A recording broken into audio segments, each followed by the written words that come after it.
Hear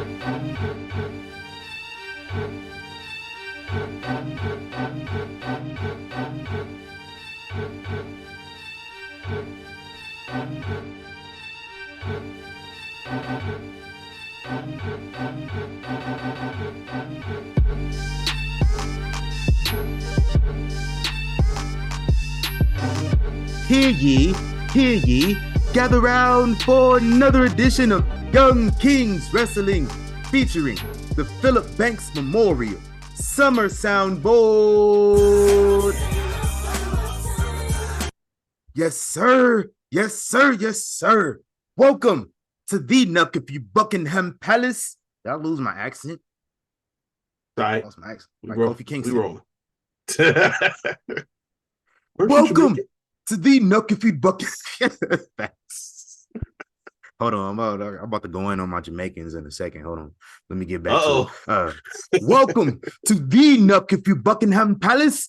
As always, I am the thespian TC Fontaine, a.k.a. TCF Baby. Please say the baby, joined by King Reek, House of Havoc, first of his name. We back. Yes, sir. We back at the palace. Hey, man, make sure you subscribe to us on YouTube at YK Wrestling. Platforms and merchandise available at YKWrestling.com. Of course, Young Kings Wrestling is powered by W Energy. You already know that W Energy is clean energy. It's an energy drink. Y'all know what it is. Go get it. Unique custom flavors and all that stuff, all that good stuff. No downsides, no sugar, no fillers, no dyes, no ingredients. Young Kings Wrestling listeners get 10% off with the code YK Wrestling. Yeah, I couldn't hold on to the accent that much longer. I had to let it go longer because I fucked it up before. So I had to play makeup. We all good, man. Welcome again to the Nuck If You Buckingham Palace. I would like to apologize last week for my audio. Sounded terrible. Right before we started recording, I updated our meeting client. I'm not going to say the name of said meeting client. Y'all know who y'all are. It changed around my audio settings, so I sounded real crazy last week. He was trying to fuck on me. But I tested it before we went good this week, and before we went live this week, so we should be good. Yeah, we sounded better. Sound a lot better. Now, I thought something was weird because every time I played the soundboard, it sounded strange, but you said it sounded good. So I was like, okay. I didn't know what was going on. But we good though. We straighten it. We straighten it. Hey man, shout out to SummerSlam weekend. We're gonna talk about SummerSlam. Smoked on a few packs this week.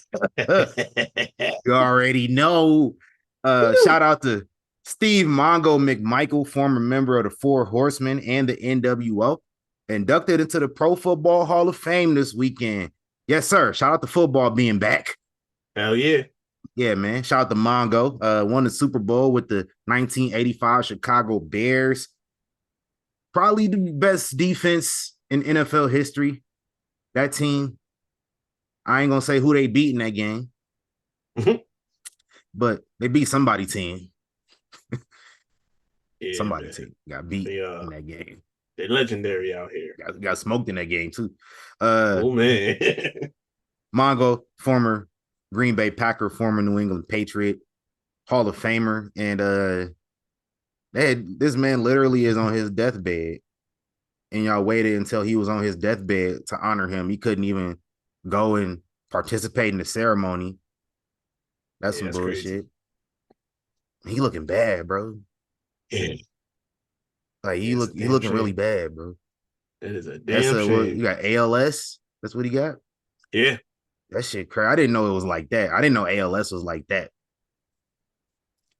I should have let niggas dump some I should have let niggas dump some cold water on me back in the day if I knew it was like that. I got challenged and everything. I ain't even do it. Oh yeah, I got caught by a couple people, so I ain't have a choice. Yeah, one person called me out, and I was like, nah, somebody else got to call me out before I do it. Never happened. But yeah, shout out to Mongo.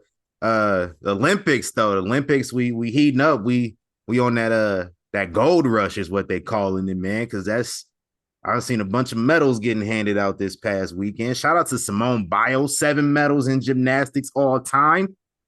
Yo, Who got more? Nobody. 0. Katie Ledecky, 9 gold medals in women's swimming all time. Who got more? Nobody. Which makes the fact that Michael Phelps got 23 fucking look just egregious, bro. Mm-hmm. She got 9. That's the most all time. He got 23. The most all time for men. That's crazy.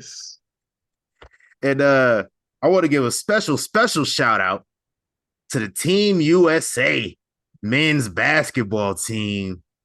We got our first ever successful Peasant of the Week appeal. Yes, the charges have been wiped clean for Team USA. They got their lick back versus South Sudan. They went in there and handled business this time around. And we got a 20-year lick back versus Puerto Rico. Cooked them boys the other day. So, yeah, they playing a whole lot better basketball than they did in the exhibitions. Shout out to the women, too. Both men and women won their group. So, we on to the elimination stage. Now shit about to get real. It's about to get real.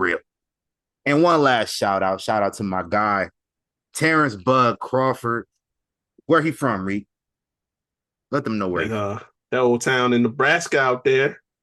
Yes, sir. My boy from Omaha, Nebraska, my hometown. 4-division world champion boxer, officially moved up to middleweight division. Got a victory over Israel Madrimov. And they was kind of mad on the social media about it. I don't care. You see, they tried to hold him. They tried to hold Bud because they posted this. They had me shook. I'm like, yo, he didn't lose this fight. They posted a clip of him tripping. He tripped over like the rope or something like that when New swung at him. So they made it look bad. Like, why are we posting this, bro? He didn't get knocked down or nothing. Engagement. Pure engagement. Eddie Hearn was over there hating after the fight, though. You know, Madrimov, however you say bro name. He one of Eddie Hearn's fighters on Matchroom. So, you know, he was tripping. You know, Bud a free agent. Niggas don't like Bud because, you know, he tell the truth and he not gonna sign down to nobody no more. Been there, done that. Niggas 37 years old. Like, it's time to you know, handle your business. As everybody break out of their promotion. Floyd did it. Like Shakur doing it. Tank did it. You know, but boxing promoters in the present day got decades worth of work to do. Bro. So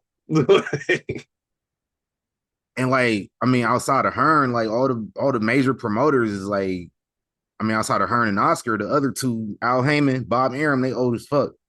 So like Don King, old as fuck. So what you gonna do when they all gone? Them niggas, man, they done sold they soul though. They might live forever. All three of them things. They got that Rockefeller situation going on. Facts. What they say what they tried to say the politicians was doing back in the day, they was getting baby cells and shit and injecting them in their bodies or something like that. Something crazy. Some weird shit, bro. They drinking kids' blood. Yeah, you know what? I started believing that. I was watching this Boss Baby movie. And in the Boss Baby movie, the niggas was like stealing baby drool to stay younger. And I was like, what is y'all trying to tell us right now, bro? Man. Listen, I just mind my business. Like, it's got some legs to it. Facts.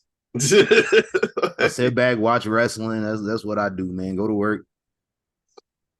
Mind my business. Mind my business. Hey, let's talk about this week in wrestling history. 1992, real nigga year.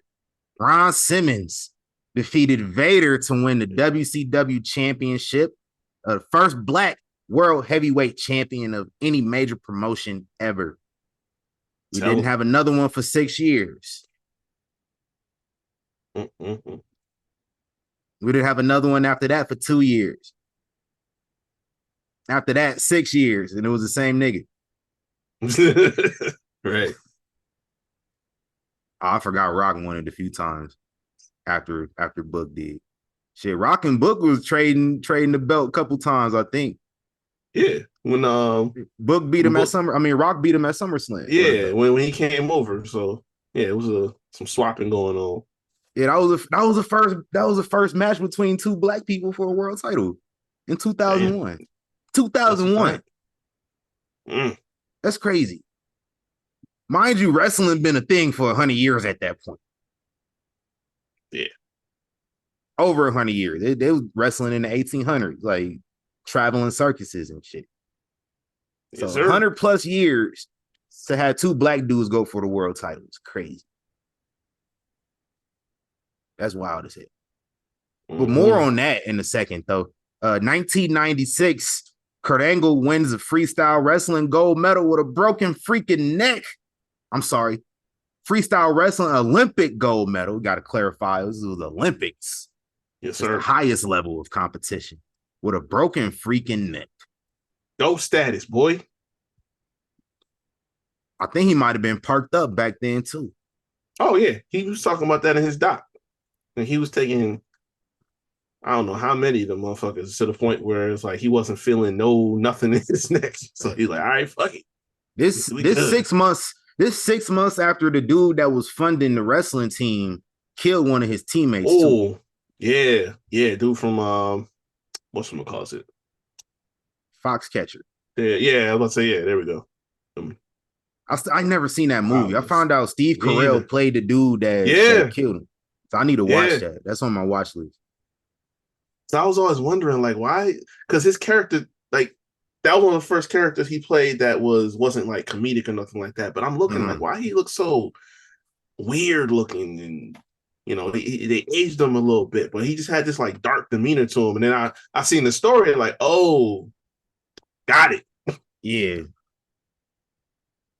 Yeah, I'm just like, I'm looking at the screenshots and screen caps from the movie right now. My man's like, look just like dude, too. Right. Like, it's crazy. Oh, Channing Tatum played David Schultz. I did not know that. Mm-hmm. Yeah, we're gonna tap into Foxcatcher this week for sure. For sure. 2001, circling back to Booker T. Booker T defeated Kurt Angle to become the five-time WCW champion. Never won it again after that. Lost it to The Rock at SummerSlam. And yeah, I don't think a WCW wrestler held that belt ever after The Rock won it. I know Kurt had it. Yeah. Jericho had it. That was it? That was it. That was tough. 2002, The Rock defeats Ric Flair in their first and only ever match on Monday Night Raw. First ever head-to-head match. I got something for Rock in a minute. Ooh. Interesting. Mm-hmm. Interesting. I got one of them. You know how you got that theory on Natty? Yeah. I got one for Rock. Okay, let's talk about that. When we get to, we talk about it on SummerSlam. Let's talk about it then. No. I got it's on things we watched. Oh, okay. Because that's what sparked it. All right, bet. Say less. 2006, CM Punk defeats Justin Credible on ECW in his main roster debut in the WWE. Stayed undefeated until January 9th, 2007, almost over 6 months, actually. And a loss to Hardcore Holly. I remember I was hot.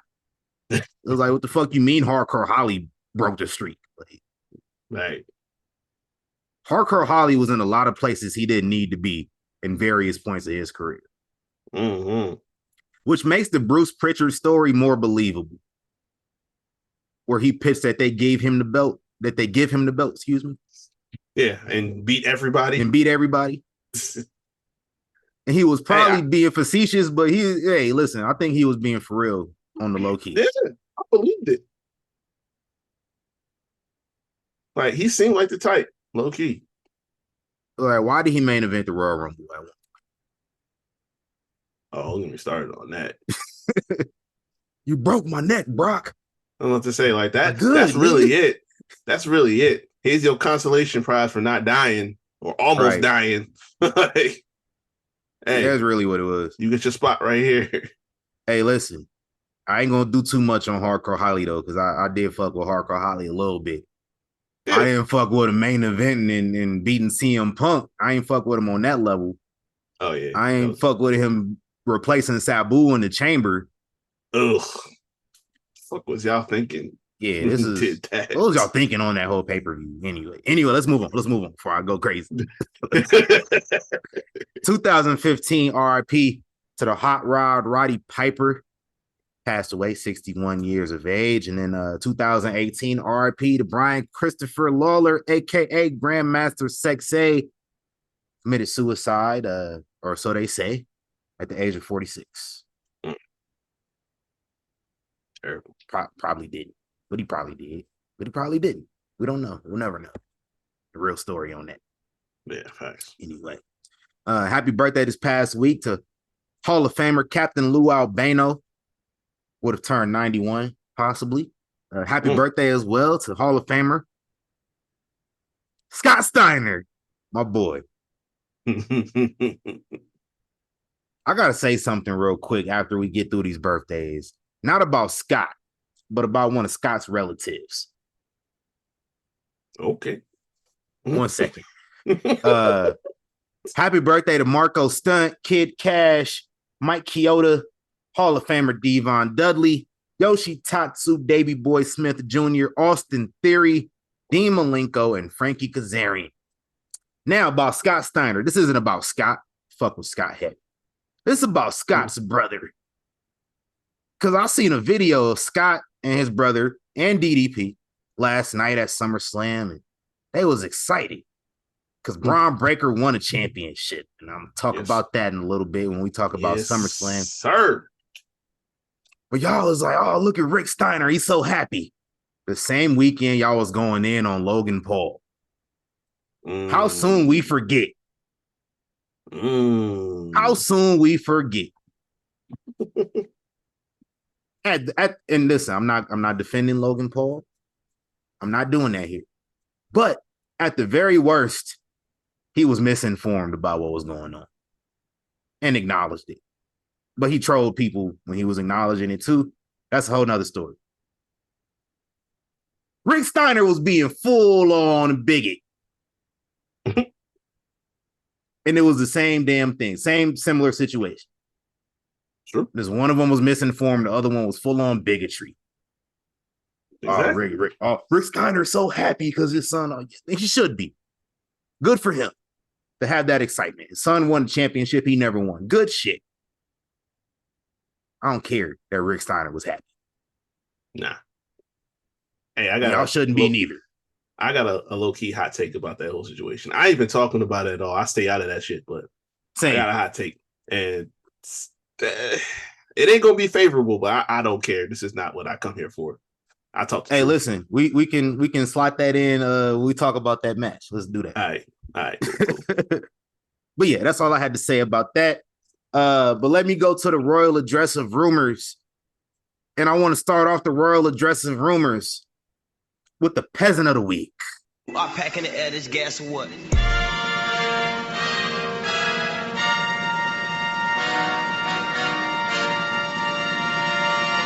peasants, you peasants. First off, I want to give a shout out to our Peasant of the Month for July, Parker Boudreaux. Trying to host a wrestling seminar with 3 years of experience. Extortionist. Yeah. That's not cool. But we also mentioned Team USA basketball got amnestied from their peasant last month. So they're all good. They were cleared from being Peasant of the Month. It's all good. It's all good. But Peasant of the Week, for this week, the first week of August, I could have done Logan Paul, but that was too easy. That was real easy. And listen, we got a take on Logan Paul coming up. So we're not gonna go that route. I almost gave it to Lil Yachty because I seen Lil Yachty said, listen, Lil Yachty's been a mainstream rapper for about 9 years now. Mm-hmm. I don't listen to him. I think bro kind of trash. I always thought he was trash. Oh, that not even kind of complete trash. And the reason why he might be trash is because he said recently, 9 years of rapping, he said he listened to the Black Album for the first time. Just this year. Maybe last year, but he said recently.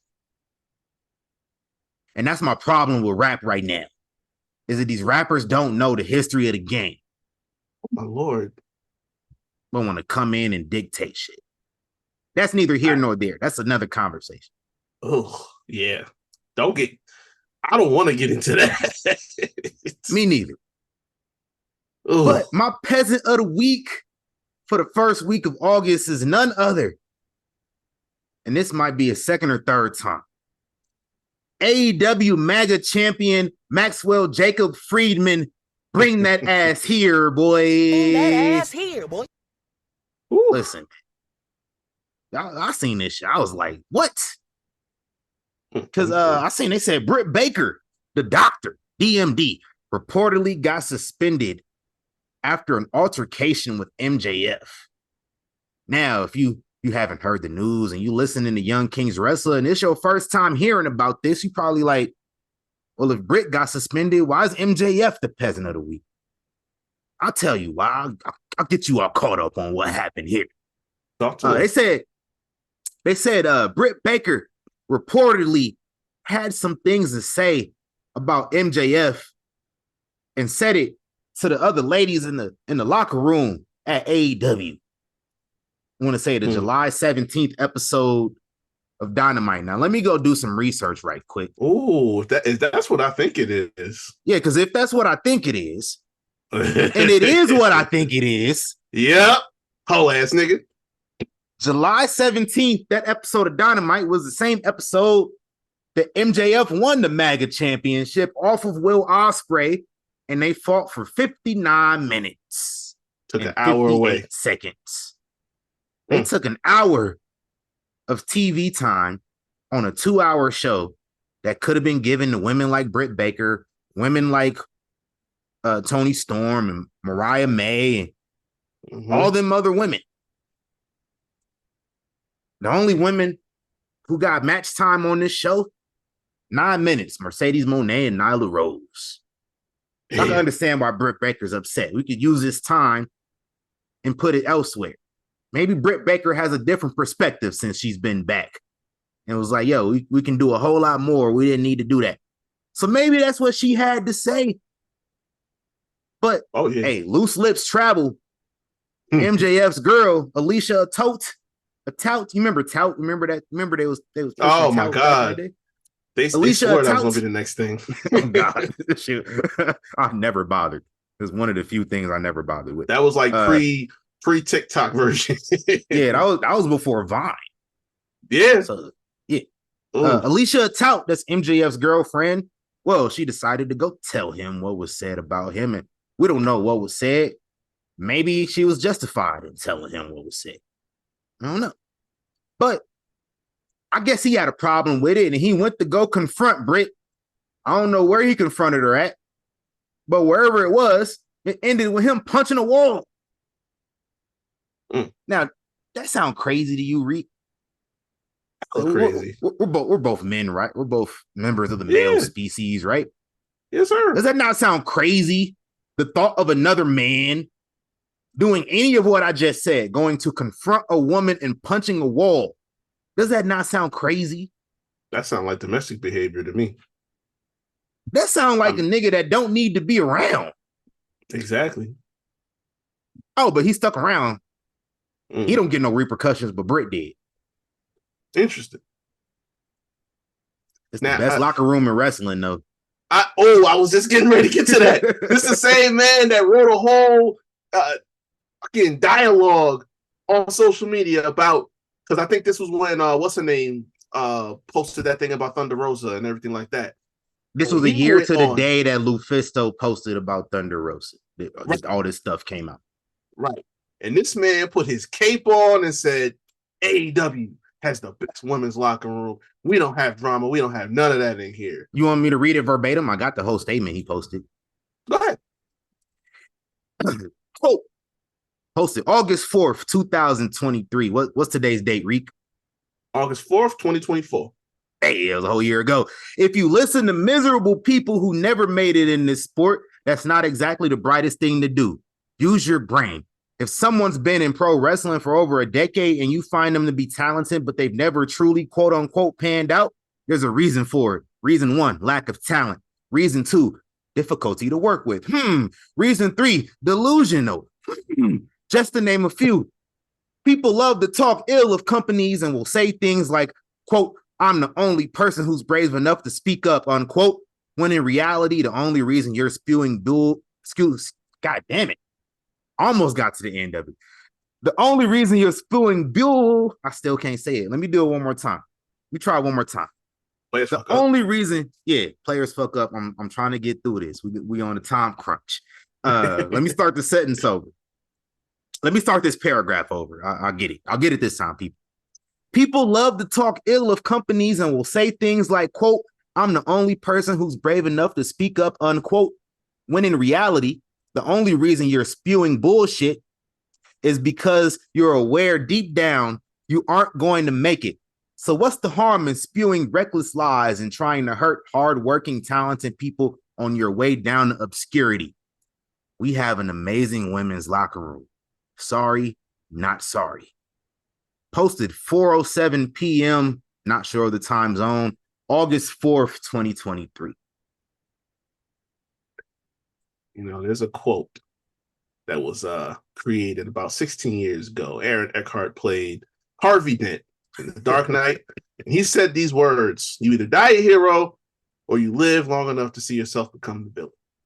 Now, I think somewhere in the psyche of Maxwell, he thinks that, you know, according to the fan reaction, he at some point became the hero. I got news for you, motherfucker. You was never a hero. People just liked you because you was a piece of shit.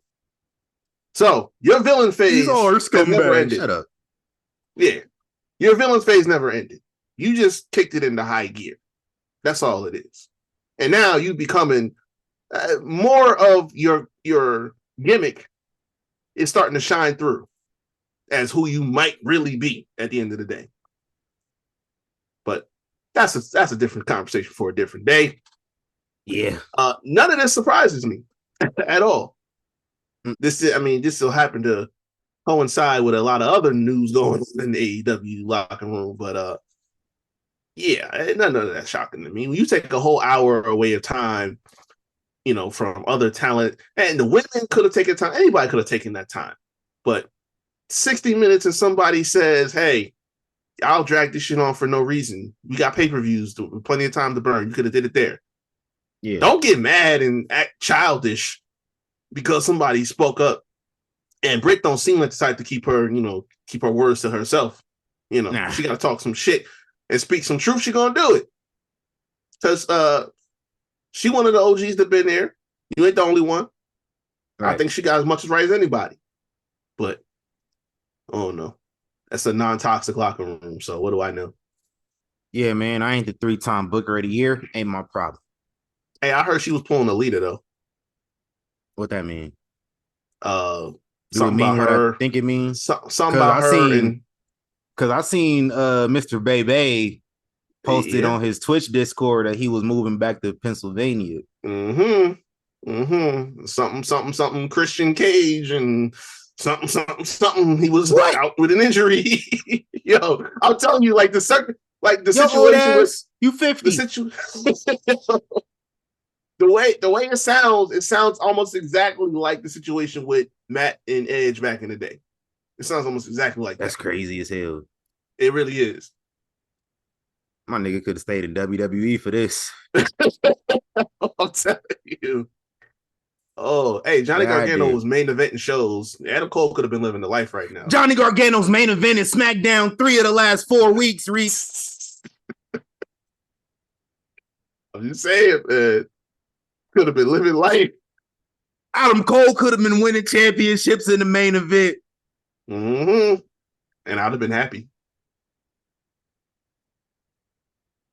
This motherfucker. Yo, that's crazy. He went over to AEW and like it seems like he might tell people he happy, but it's been nothing positive happening since then. He had that. The best thing was that feud with MJ, the team up with MJF and the feud with MJF. That was probably the best thing to happen. He went over there, got injured. Been injured twice. Been left off TV for the most part when he wasn't injured. And then fucking this shit. If it's true or not true, I don't know. It's been circulated. I don't have real confirmation about it. But if it's true, some nasty ass business. Which But sucks for him because you ever watch his Twitch streams? This dude nice as hell. Like he interact with every single person in the chat. Yep. If somebody donates this man $1, this man act like he just got donated $500, bro.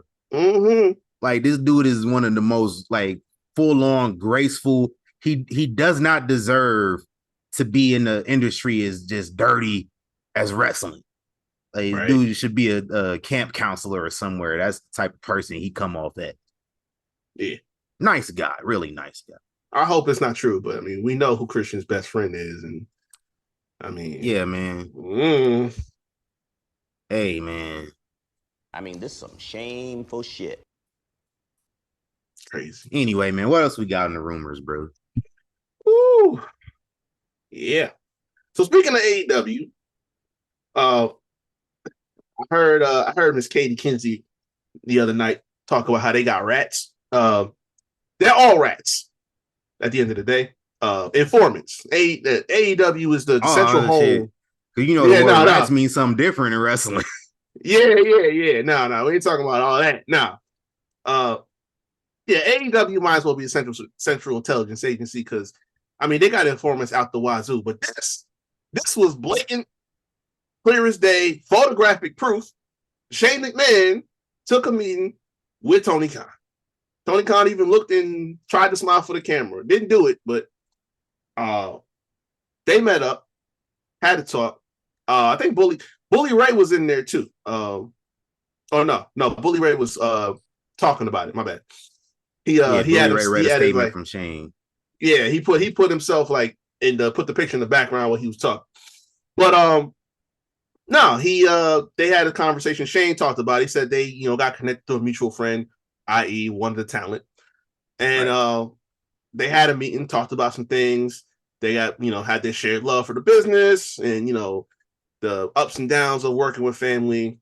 Said that he congratulated him on the 5-year anniversary and looking forward to see how things are going moving forward. So and we already talked about what the possibilities are here. I mean, it will be some of the wildest shit I've ever seen if this motherfucker does that.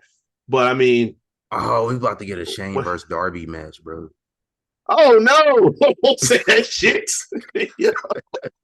That's what we about to get, bro. Oh, pray to God you don't drop that shit.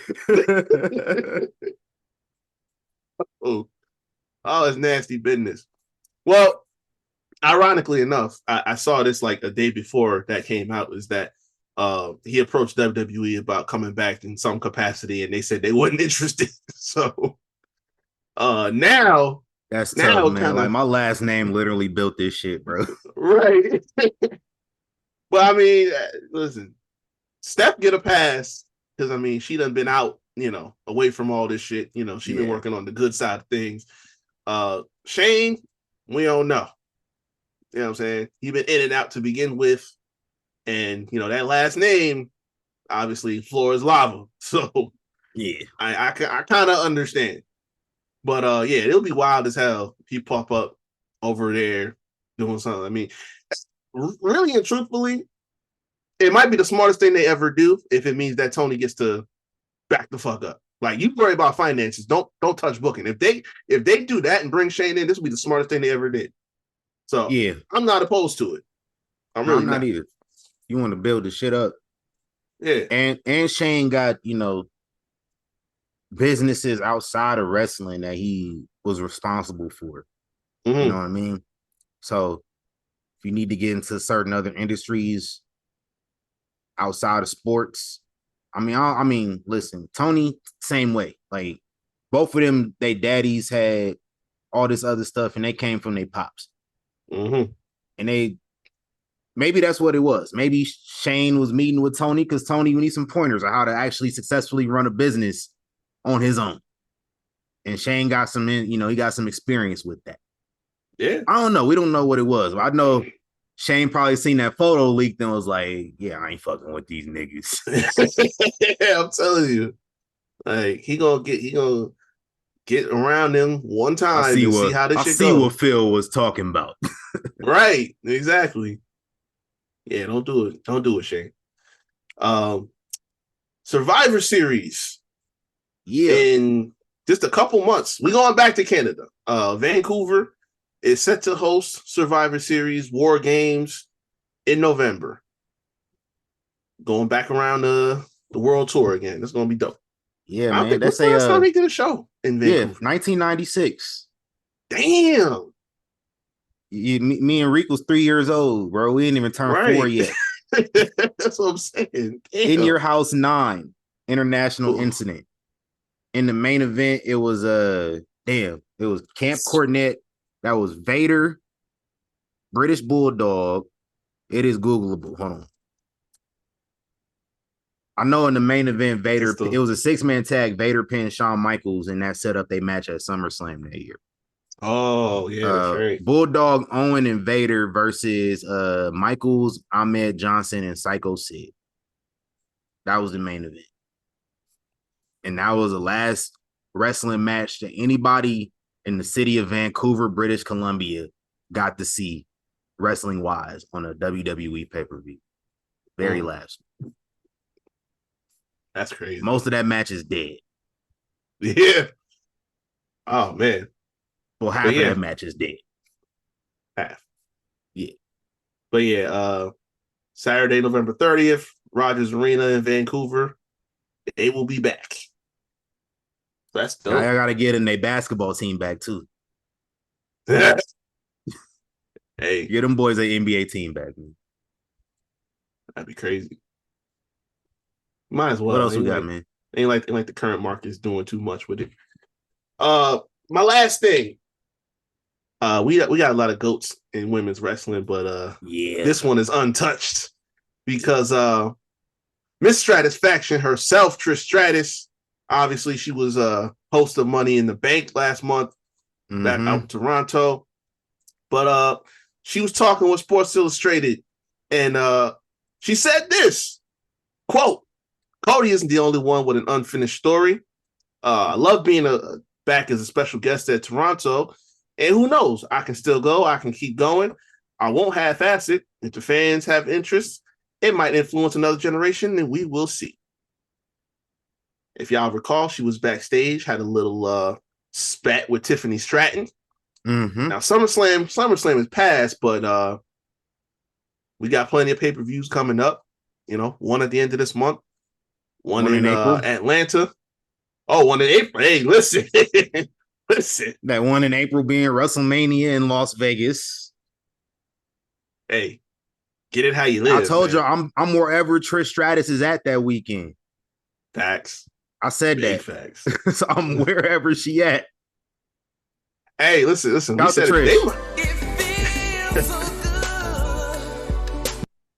that's a fact. I said it last week, bro. Like, this Mania might be, if everyone is healthy, you know what I'm saying? We get into Mania this year. I don't know, man. That's what I'm saying. Like, hey, the Cena Farewell Tour, all the main event talent you got right now, plus the mid card getting deep. Like, y'all might need a third night. Hey, facts. It's gonna be y'all need to beef up SmackDown that week, high key. I'm telling you, bro. Like, y'all gonna need like a pre-show to get this shit going, because it's gonna be wild. I'm with all the bullshit, man. Hell yes. What else you got? But yeah, that's it. I'm good. That's all you got. I got a little bit more, man. As y'all heard on the pre-show for SummerSlam, ESPN Swiss Army knife announcer Joe Tessitore. He doesn't have one specific sport. Nah, he's everywhere. Boxing, NFL, college football. Because like I remember watching him doing college football back in the day. So like that was where my mind went. I don't watch ESPN like that nowadays. If it's not a game on, I don't really watch it. So like, I thought he was still just doing college football. Found out this dude that did the NFL. He did everywhere. Boxing. Yeah, so like, now he doing WWE.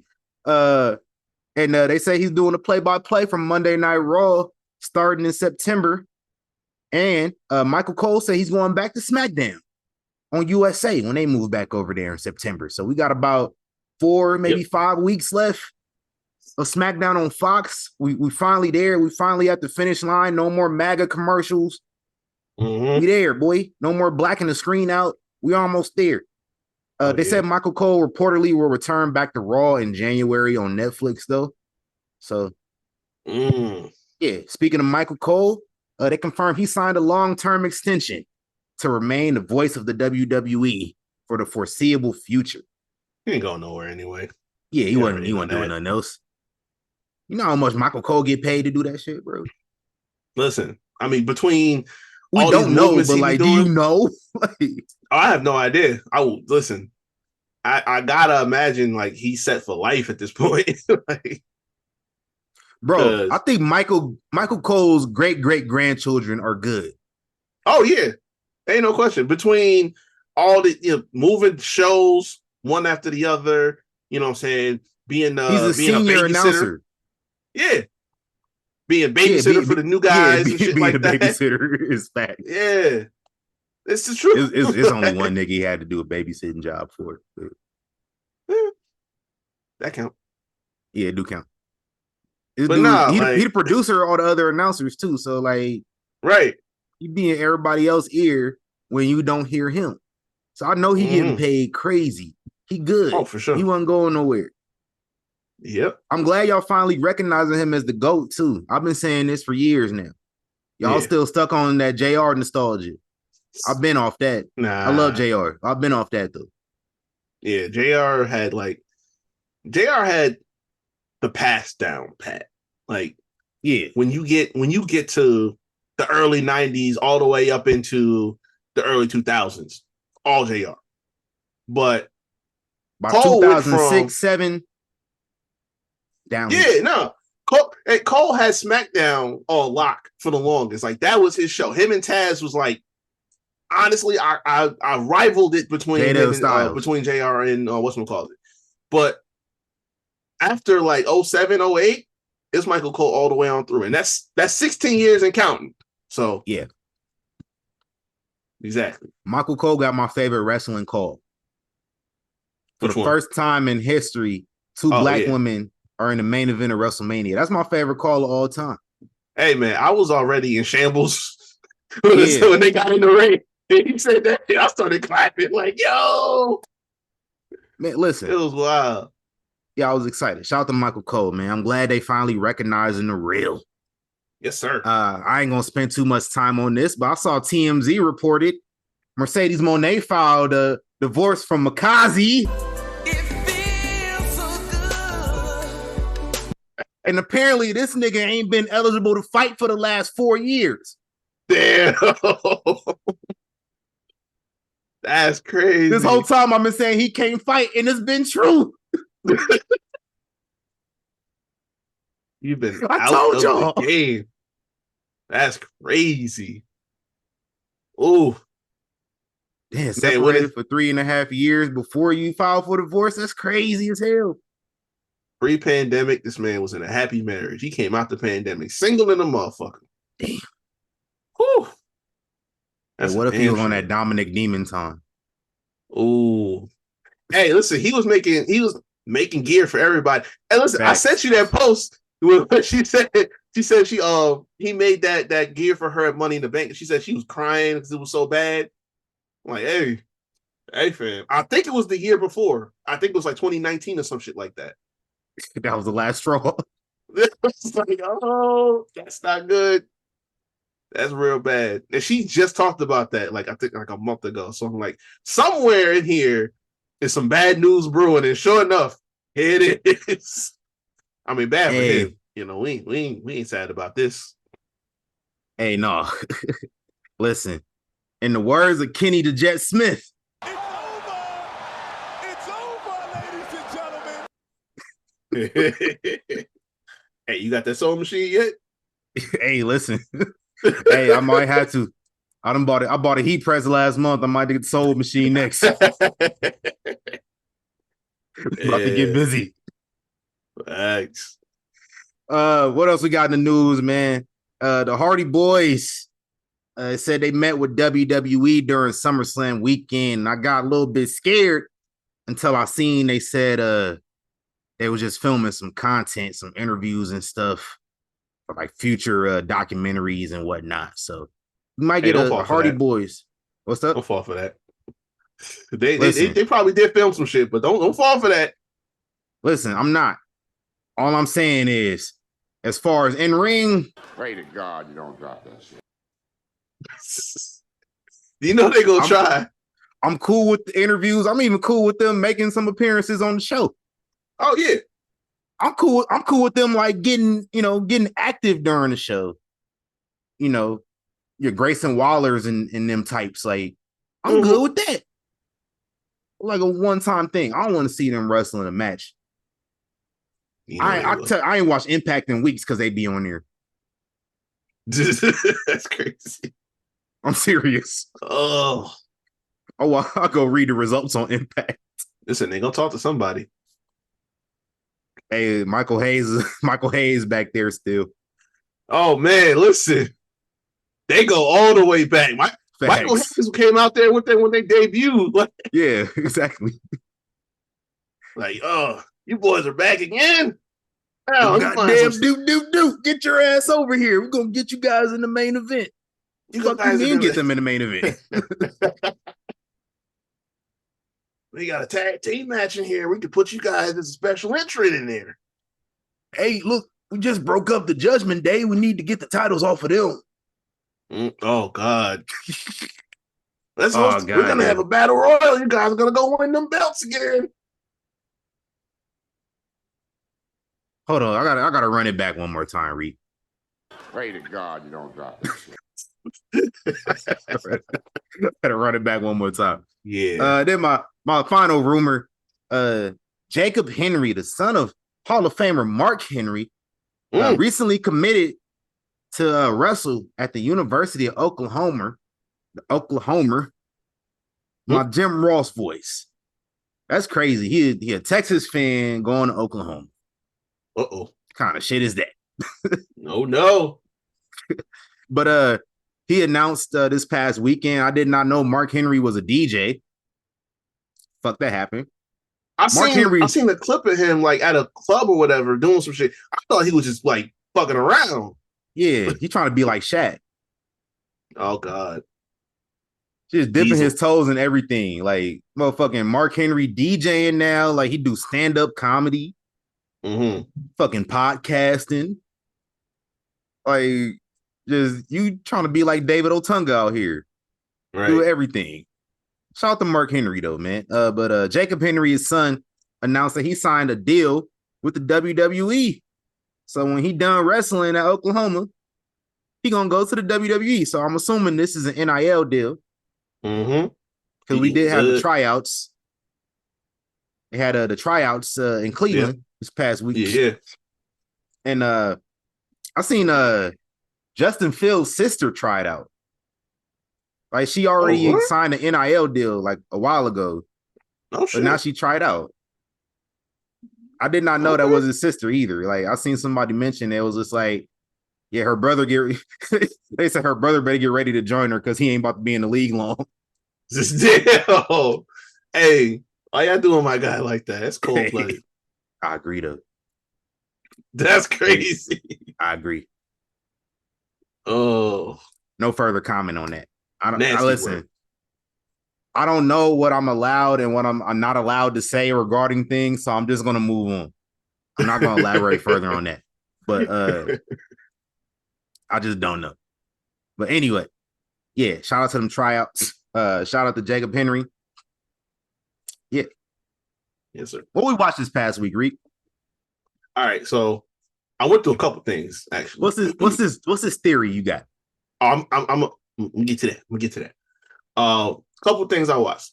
First was I went through SummerSlam 08 because I wanted to tap into that John Cena versus Batista. That was fire. Forgot about that. Yeah. Is that where didn't we have Umaga and Jeff Hardy on that show, or am I tripping? Am I misremembering? That was I think that was One Night Stand. Because Jeff wrestled MVP. It was One Night Stand. You're right. Yeah, MVP and Jeff wrestled in the opener. But that Hell in a Cell, Edge and Taker, fire shit right there, bro. Like, man. But you got caught up on the rivals. Not yet. No. So after we recorded last week, I got on there and I checked out Rock versus Hogan. So I'm like, yo, I remember that being a damn good match. So I went back and I watched Mania 18, that specific match. And then all of a sudden the mind started going a little bit. And I started paying attention to some things. And my theory, because you got yours with Natty and the time travel and everything. Yes. I got one for y'all. And Harry Potter fans can appreciate this because this is how I'm going to label it. And you've seen the Harry Potter movies, right? No. Yeah. Oh, damn. Okay. All right. Continue though. You good? Yeah. No, I can Harry always Potter, go watch them. Yeah. All the fans gonna get me when I say this. The Rock is a horcrux. It's confirmed. Basically, Voldemort, the evil wizard, splits his soul into different objects and things like that. And that's how he stays alive. So you'll be able to get this. Hulk Hogan decided that to preserve his legacy, he had to find somebody who could be him for the foreseeable future. And he chose The Rock. So on the night of Mania 18 in Toronto, they put that spectacle of a match. It was fun. It was very fun. The fans really made the match. There wasn't a lot of crazy stuff going on, but the environment did it. It was all psychology, but it was damn good. But this man put over Rock clean as a whistle. Not only that, after loss, shook his hand, gave him the ring, did all of that. When have you ever seen Hogan do that? We've never seen that happen before. Goldberg, maybe? I don't know. It's Googleable. Yeah, it is Googleable. Right, maybe. We don't got time right now. But yeah. As far as being in WWE, we don't see that happen. So that happened. And I think that ever since that night, Hogan made sure to split his soul into Rock. He bestowed all his Terry-isms and his wisdom and all his knowledge of how to work the business. He passed it all down to Rock. Because I started looking back, if you paid attention, he went away from wrestling for 7 years. He came back. He had done movies, stuff like that. He did, he wasn't really killing shit movie-wise until 2011. Fast 5 came out. Now he's big as hell. Jacked up like Terry back in the day in his prime. So he's the host of Mania. He's the only memorable thing about that Mania, other than Taker and Triple H. He wrestles John Cena a year later. Who goes over? Rock. You fast forward almost a year later. CM Punk is champion for 434 days. Who beats him? Rock. Because I gotta go face Cena at Mania, so now I'm gonna drop the belt to him. And I think he probably tried to do the same thing with Cena, but Cena was like, nah, I don't want that, fam. You good. But fast forward to Mania 32, he had to have a little segment, you know what I'm saying, and did the whole thing with the Wyatts. He had his gear ready and had the shortest match ever with Eric Rowan so he could set the record for fastest win at Mania ever. For what? But the most relevant has been the past couple of years. We saw what happened at that Mania 40. Dog came in and said, hey, this is the first match I done wrestled in almost 10 years. And I'm just going to take this man's main event, Cody Rhodes. I'm going to take your main event, and I'm going to wrestle Roman Reigns in the main. Fuck your main event, fuck your story. Hey, look, I ain't mad at him. But I'm saying, like, he's cutting all these promos talking about fuck your story. There's probably some truth in there. Like, he was probably really feeling that. You know what I'm saying?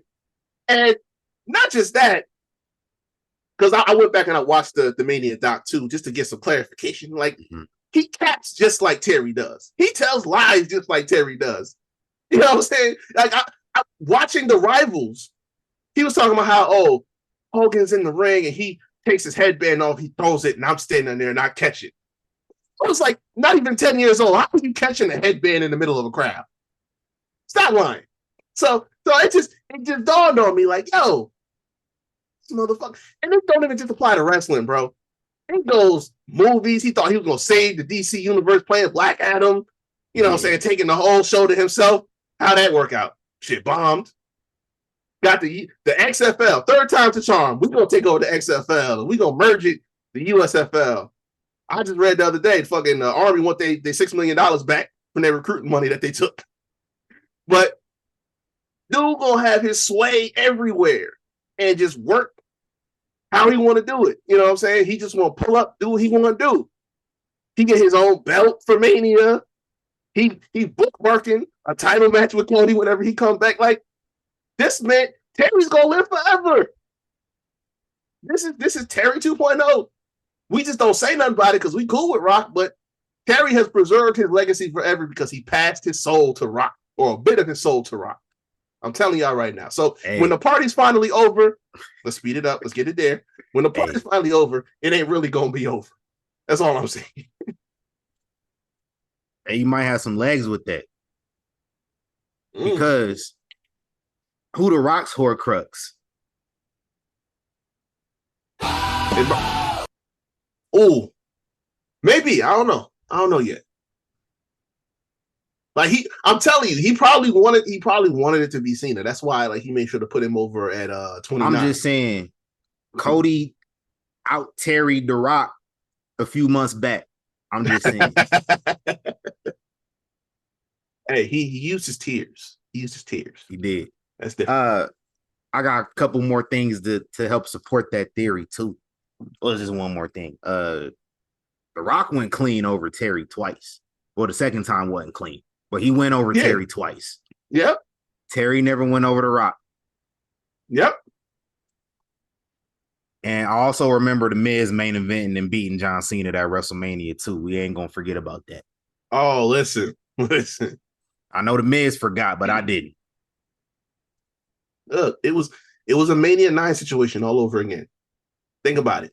Because Mania 9 was terrible. And Hogan thought that by interjecting himself into the main event, he was going to save the day. Hey, Rock did just Debo himself into the result of that situation, too. I'm telling you, bro. Like this. Hey, I'm telling you. Harry Potter fans going to pop when they hear this, but I'm telling y'all, Rock is Hulk Hogan's horcrux. I'm telling y'all right now. Hey, that's going on YouTube. It's the truth, man. They got to hear it. They got to hear it. Remind me to put that on YouTube. What did I watch this past week? I know you said we had to talk about the Goldberg interview. I took no notes on this, so I have nothing to refer to. I did watch it though. Yeah. He I mean, he wasn't nothing too crazy. Yeah. He just be saying some shit that sounds silly sometimes. Hey, listen, he do. I don't give a fuck, Goldberg. This shit pop me. Big meaty man slapping me. That's exactly what we gonna have if we get that match. Yeah, dread it. That's a fact. Run from it. Pumping meat arrives all the same.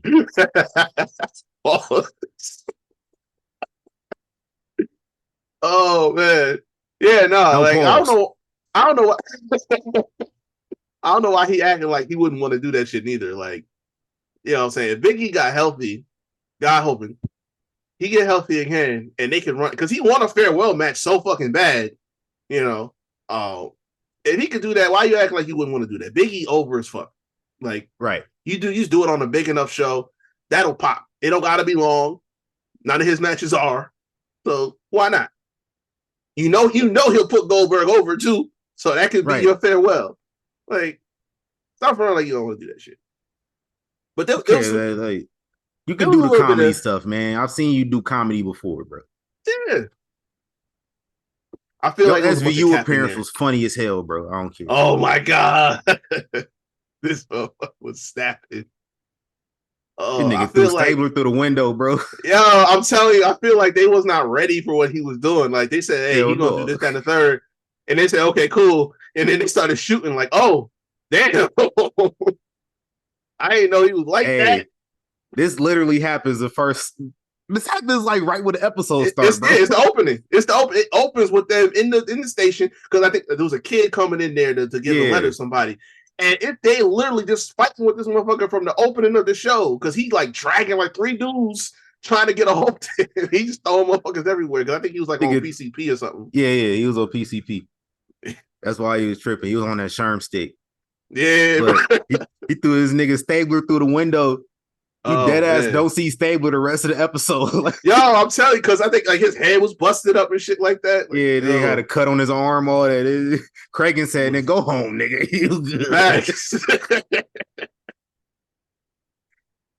Hey, shout out to my mans, bro. I don't care. That's my dog. This is one of my favorite wrestlers of all time, and I don't care.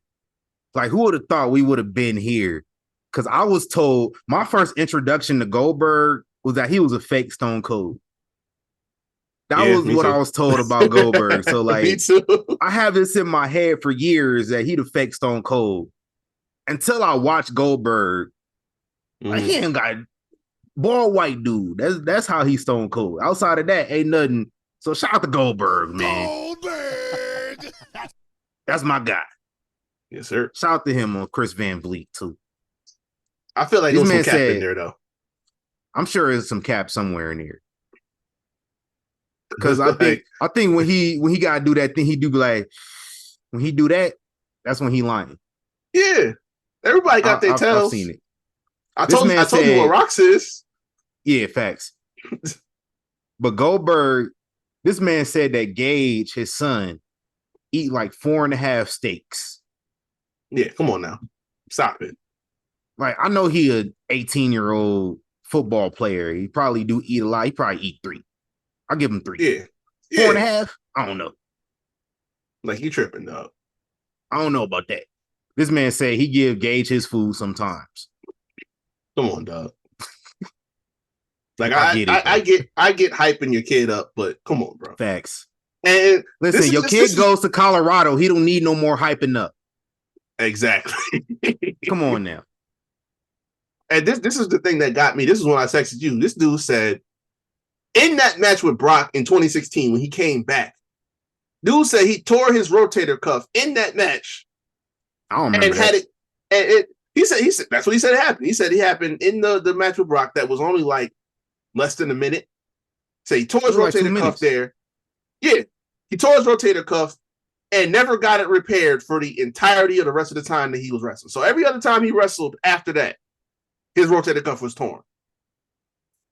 So he wrestled Kevin Owens, Bray Wyatt, Braun Strowman.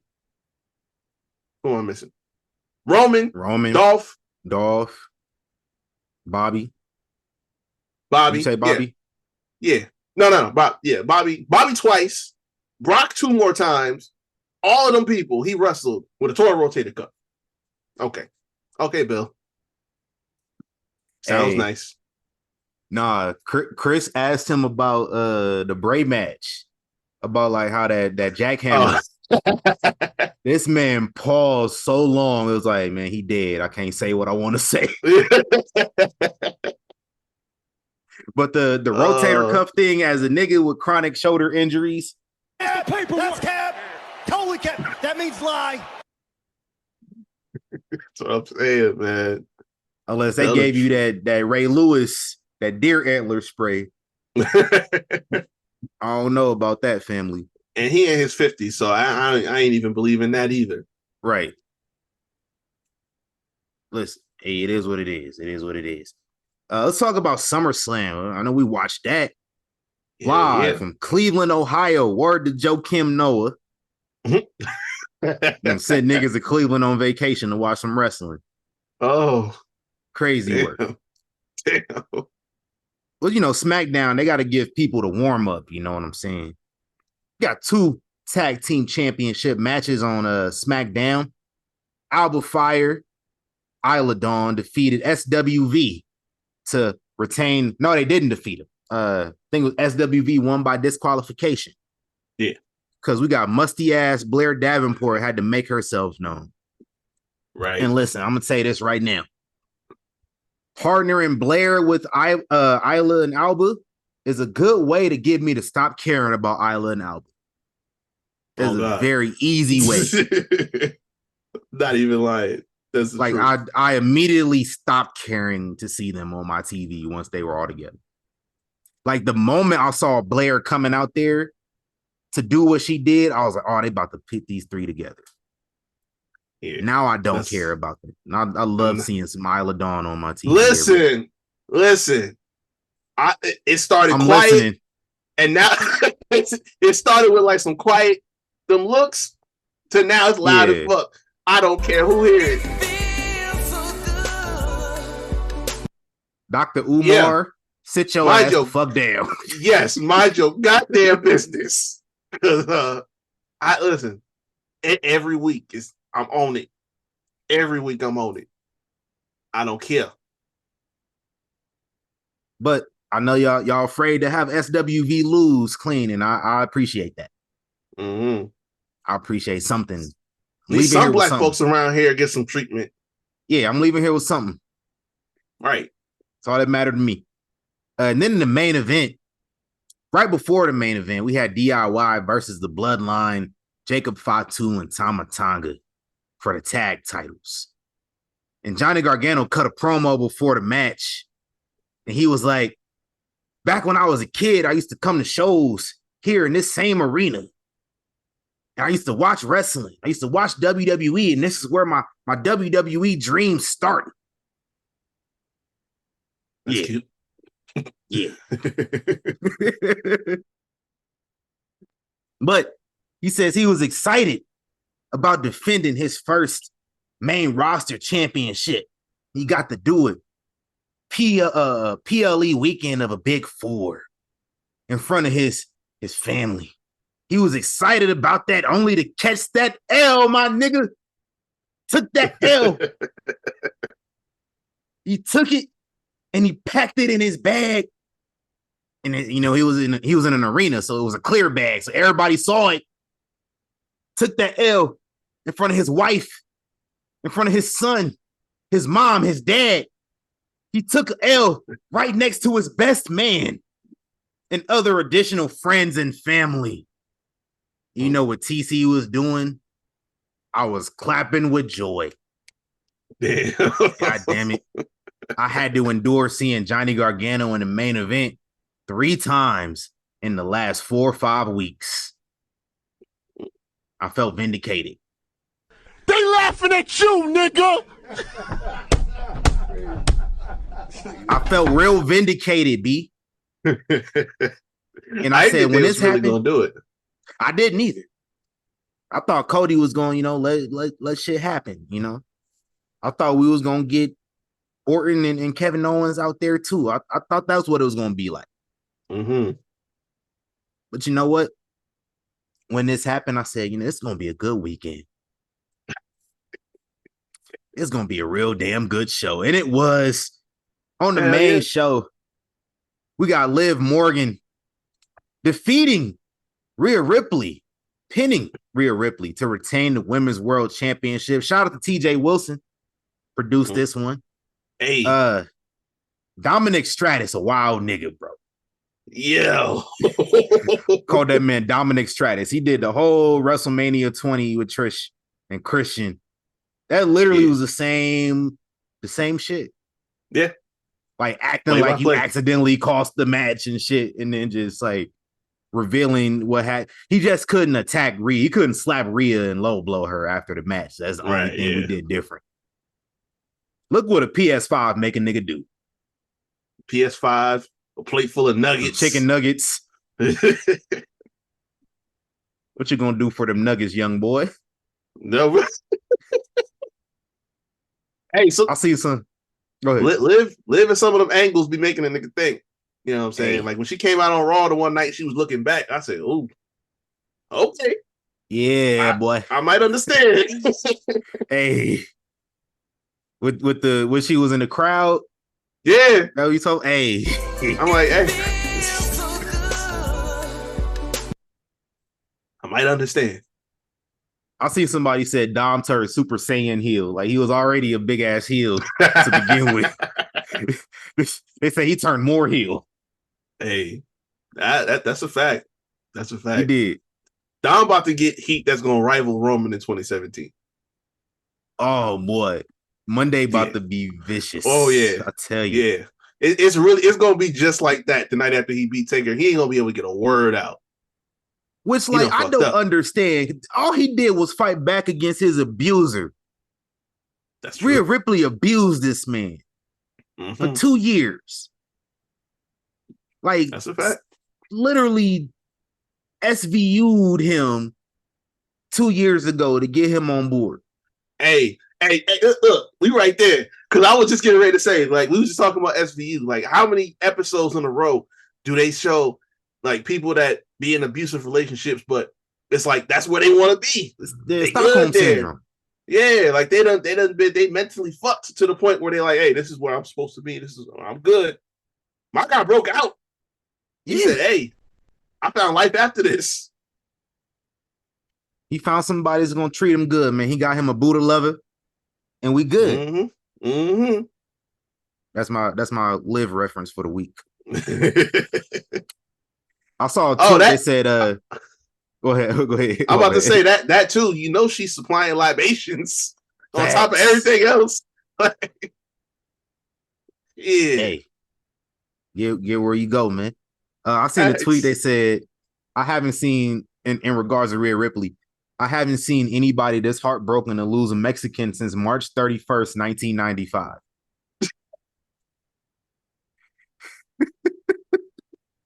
Oh, shit. Oh, that's nasty. If y'all don't know the significance of March 31st, 1995, I'm not going to tell y'all. It's Googleable. I'm going to just say RIP, though.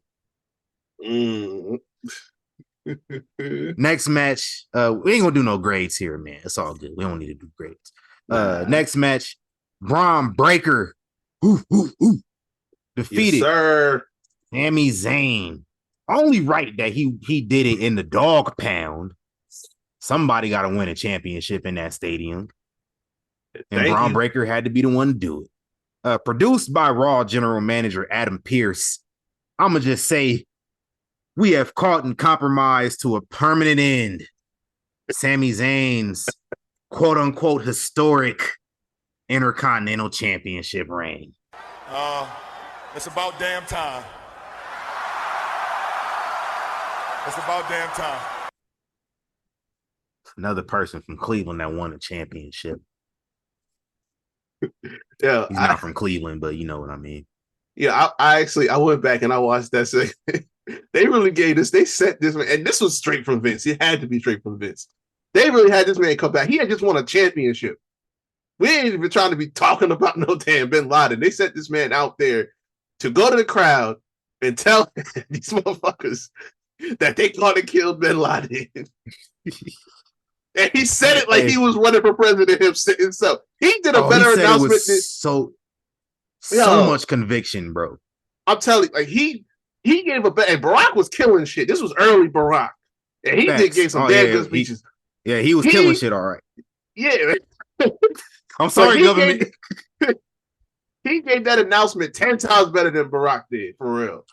Yeah, like, I remember watching the Obama speech that night it happened. Yeah. And I remember watching it. I seen the John Cena shit the next night. I was like, damn, they should have showed this. Exactly. Like he did that shit way over the top. And then they played the music afterwards too. Facts. They had the crowd, man. They had the crowd. I know the crowd wish they had flags on them. Oh my God. Yeah, that was crazy. That shit had me feeling like it was the Olympics, boy. I was like, yeah, man. And then like 2 months after that, they did the Capital Punishment pay-per-view. They ain't never seen that again. Facts. Oh shit. 2 and 2 just hit me.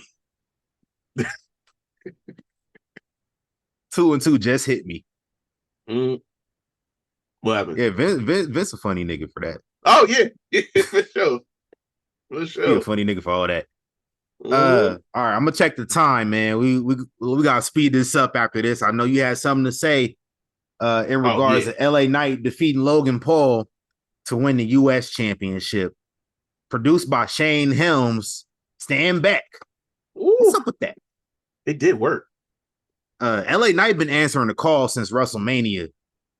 The motherfuckers was saying he couldn't wrestle. Hey. The nigga said, all right, let me get in my bag, man. Niggas done forgot. I say that all the time. People that been shitting on LA Knight like he can't go, They don't know who Eli Drake is. Facts. Period. He said, man, I was just trying to conserve, some of my bump card, but now I gotta let you niggas know. Exactly.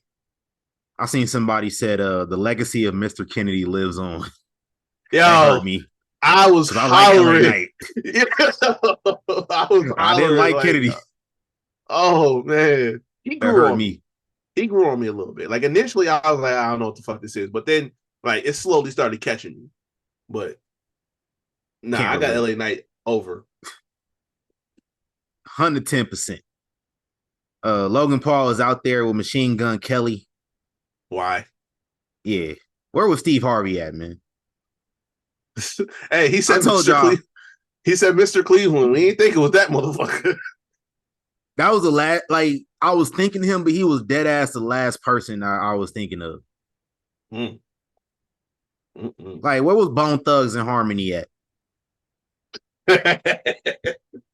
I would have took that over this. Cleveland is the city where we come from, so run. Where's them niggas at? I would have accepted Arsenio Hall. Where was he at? Oh God! Hey, Arsenio would have made sense. Like, Arsenio from Cleveland. Yeah, and Arsenio does TV like that, so yeah, why not?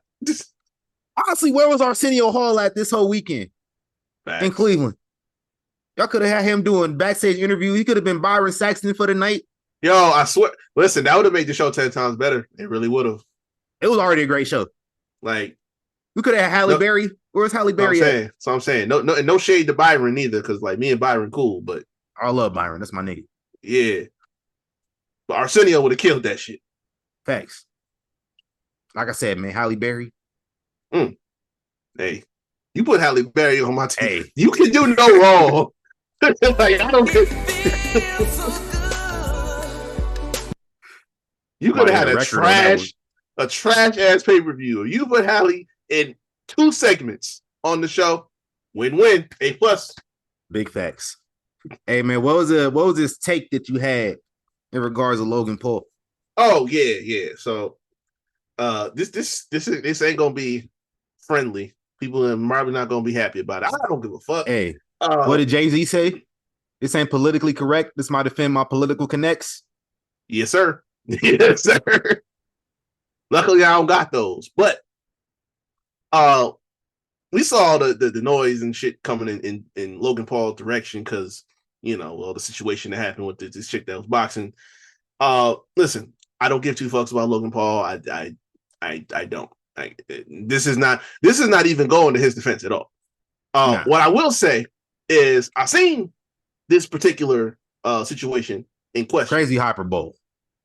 Well, first off, that, but secondly, all this, this anger and frustration was spewed at Logan Paul, Macy, and a bunch of other people.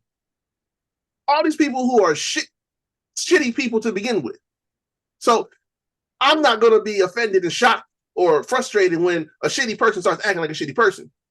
True. What I will say, and I'm gonna just start off by saying, listen, this is not me saying I'm going to drag this person. But if we're talking about holding people accountable, this chick, the one in the fight, she lost. She got her ass beat. Perception is everything. She quit. Thank you. Perception is everything, right? You want to be not only a boxer, but an Olympic boxer. 2 things you got to have in boxing, period. Composure, sportsmanship. There's more, but those are 2 things you got to have. You quit the fight. You was crying, and you didn't shake the chick's hand because apparently she's a female. You did all of that. So you, by your actions, the perception of it said that, flames. Yeah, you must have gotten your ass beat by a man because, she don't look too favorable like a woman. You created the picture.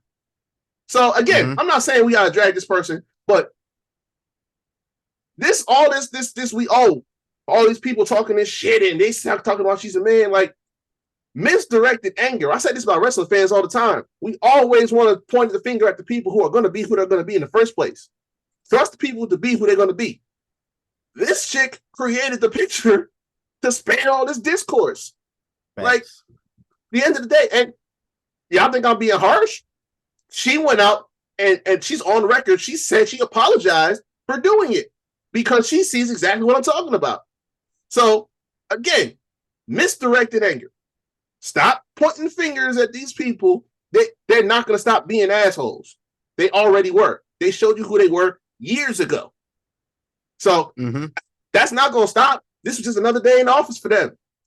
This chick, and again, I'm sure she didn't intend to do it, but this is what happened. That's where that's the people you got to hold accountable. Not the way y'all like to do, because y'all took it too far sometimes, go over the top. But if we're talking about accountability in this situation, that's where it needs to be. Then they always going to be who they're going to be. So again, I don't give a fuck about Logan Paul, but I didn't expect nothing less from him. And at the end of the day, when he realized the situation, at least he had some common sense to be like, oh, okay, I was wrong. My bad. At least he had that common sense. Right. But fuck him anyway. Yeah, this one will say the female boxers' names. The one, all the controversy is around Aman Khalif. And then the quitter, Angela Carini. Yeah, I think she's Italian. Yeah, she's Italian. Aman Khalif is from Algeria, I believe. And let me just say, Algeria is not sending a transgender athlete over there to the Olympics. Listen, the damn show ain't. So just keep that in mind too, y'all. We were talking all that crazy stuff. Yeah, like some of y'all gotta just use common sense. Like at the end of the day, I get it. Somebody should have just did a simple Google search. But yeah, like at the end of the day, shorty, you can't, like, I'm sorry. It's one thing if you quit, but you shake hands, you get the fuck out, and call it a day. This is boxing. This is not ballet. Yeah, you don't play boxing. Right. It is what it is, man. Next match for the WWE Women's Championship, produced by Jason Jordan and Petey Williams. Queen Nia Jax defeats BBL Bailey.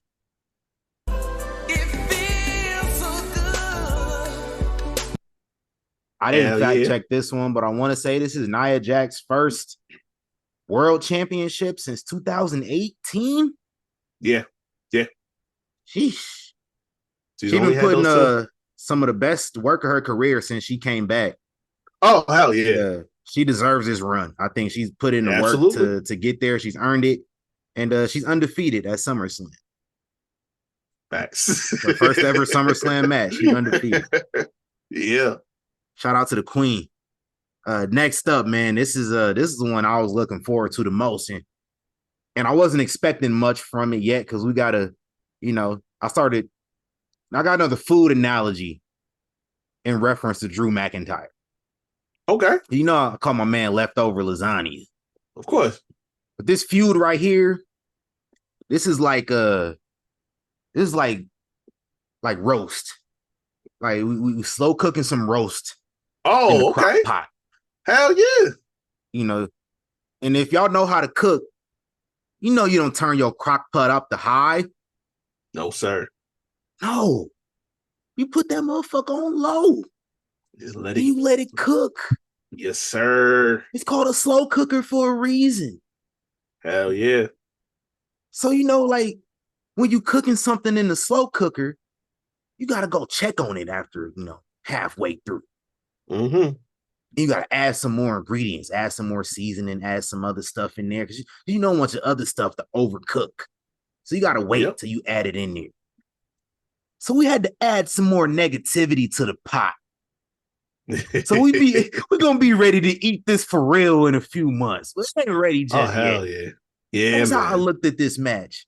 It did what it needed to do. It built the story up a little bit more. Right. Because this whole time it's really been about Drew and CM Punk. Yep. And Seth Rollins just been in the background. We had to figure out, all right, when do we add Seth Rollins to this pot? Mm-hmm. Now he in the pot now. Yes, sir. Now he getting cooked up now. Now, so in a few months, we're gonna see it for real. We're gonna see what Bad Blood looking like in October. Hell yeah. But Drew McIntyre, he been flaunting that bracelet around, and now he's still flaunting it around too. Oh, so, yeah. Phil gonna have negative in this bitch. Phil gonna have to shoot that nigga. Oh, dead ass. You get the firearms out, Philip. Like it's gonna get like that. But no, I said it last week. Like, this is just step one. Like, and I tweeted after the match, like, yo, I know we're gonna keep this going because that wasn't violent enough for me. Not with the way these motherfuckers been going at it. So we gonna keep that cooking going on. And I think honestly the smartest thing was keeping Seth, as a ref. He doesn't have to have a match because I know he just came back and he's still taking his time working his way back in. Get him fresh because he next. Like once this feud is over, him and Phil gonna cook some more. And hopefully by then he got his legs back underneath him because I know he needed some oxygen after this. You can see him all over his face. That CM stand for cardio missing. That's a fact. Yeah, man. I'm with all that negative shit, man. So I'm with it, man. You GTS'd me because I picked up something off the ground. Yo. Like I'm supposed to do. And that I like it because it's so uncharacteristic of Phil to take his eyes off the prize. Like usually if he got beef with somebody, like he handling that business. Like there's no distractions. Like if me and you go like Money in the Bank, right? All that nonsense with Vince and Laurie Knight is coming down there. He like, nah, fuck that. I'm in here with you. I'm coming here for that belt. Like fuck all what y'all talking about. So for him to be like taking his eyes off the target over that damn bracelet, like, hold on, fam, what's going on with you? You see what Big E said? What? Big E on the post show, he was like, Punk, man, your wife and your dog aren't in the ring with you, bro. Like, worry about the bracelet after the match. Like, oh, man. Yeah, that's sad. That's some sorry shit right there. Get it together. And then, like, niggas just didn't learn. Because immediately after this, Damian Priest lost the World Heavyweight title to Big Gunther, produced by Jamie Noble and Nick Aldis. Basically the same shit. Took his eyes off of the prize, was worried about some other shit, and I get it. I understand it. Like, got adrenaline, all that shit. I get it. But this match right here, I enjoyed it more than a lot of people did watching live. Y'all know what we about, man. Bumming meat. And that's what we got. It was some real old school shit. Gunther was bleeding like Ivan Drago, and then just like nigga wiped the blood on his face, his chest, all that shit. Like, for that, you crazy nigga. Like, yo, Gunther don't even get that many chop motherfuckers. Like, this man slapped and just cut this motherfucker on his chest. Like, damn. That's the shit this is little things like that just kick the match up a notch. I honestly, this might sound crazy. I think Damian Priest out wrestled this motherfucker for real. He did. He was working his ass off. Yeah. He been putting in work. And then we got Finn Balor out here. He just cost Damian Priest the belt, man. And we seen it all over his face for weeks now. Oh, yeah. Jealousy. Yep. And look, we got 2 Jay-Z references on one show. Male shouldn't be jealous. That's a female trait. Amen. But I get it, though, man. Like, your man's cost you the belt last year. I'm about to say. Long-term booking. Back, whatever it is. It's all good. Gunther is the world champion.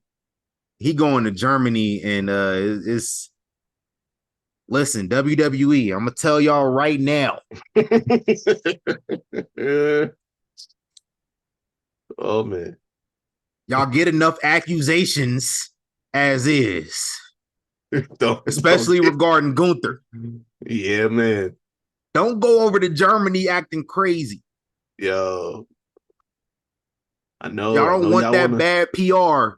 No, sir. And listen, I wouldn't mind scooping up a couple more shares when the share price drops. But I would prefer that the share price don't drop. Oh, man. Listen, I know, because, and to piggyback off that, I know y'all like to get extravagant. Y'all like to go over the top. You got a new champion. You know, I don't think, have they ever done a Germany show before? Or like a PLE in Germany? I don't think so, right? I don't think so. No, so yeah, so this is y'all gonna want to do some crazy shit. Like he said, be mindful, use discretion, at full discretion. You know what I mean? Don't go over there and fucking do some shit that we are in the social media age. So just think before you. I'm just book. saying, man. I remember a significant moment when a nigga was over there and forgot where he was at. So I'm just saying. Oh man! Shout out to JBL though, but he was wild.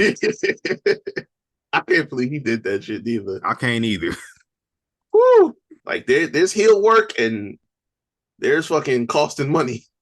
Right. You don't do that over here. Hey, let's talk about our main event. We can get up out of here, man. I got a question for you, Reek. What up, though? How many royal families are there in wrestling?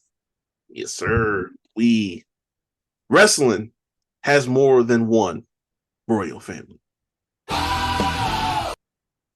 Cody Rhodes defends the WWE title against Solo Sikoa, produced by, of course, the main event Bloodline match was produced by Mr. Dude himself, Michael Hayes, and Bobby Roode. And we got a surprise appearance from the only Hall of Famer, Arn Anderson. You know what I do? I pull out the Glock, put it on his forehead, and spill his brains all over the concrete. Arn Anderson back. And I popped for Arn, bro. I ain't even gonna lie to you. Me too. Shout out to I love when Arn be on TV and we see all the gun memes and shit. Like, I love it. And Cody even mentioned that too when he did his shit afterwards. He was like, it was nice to see Arn when he wasn't threatening to shoot me.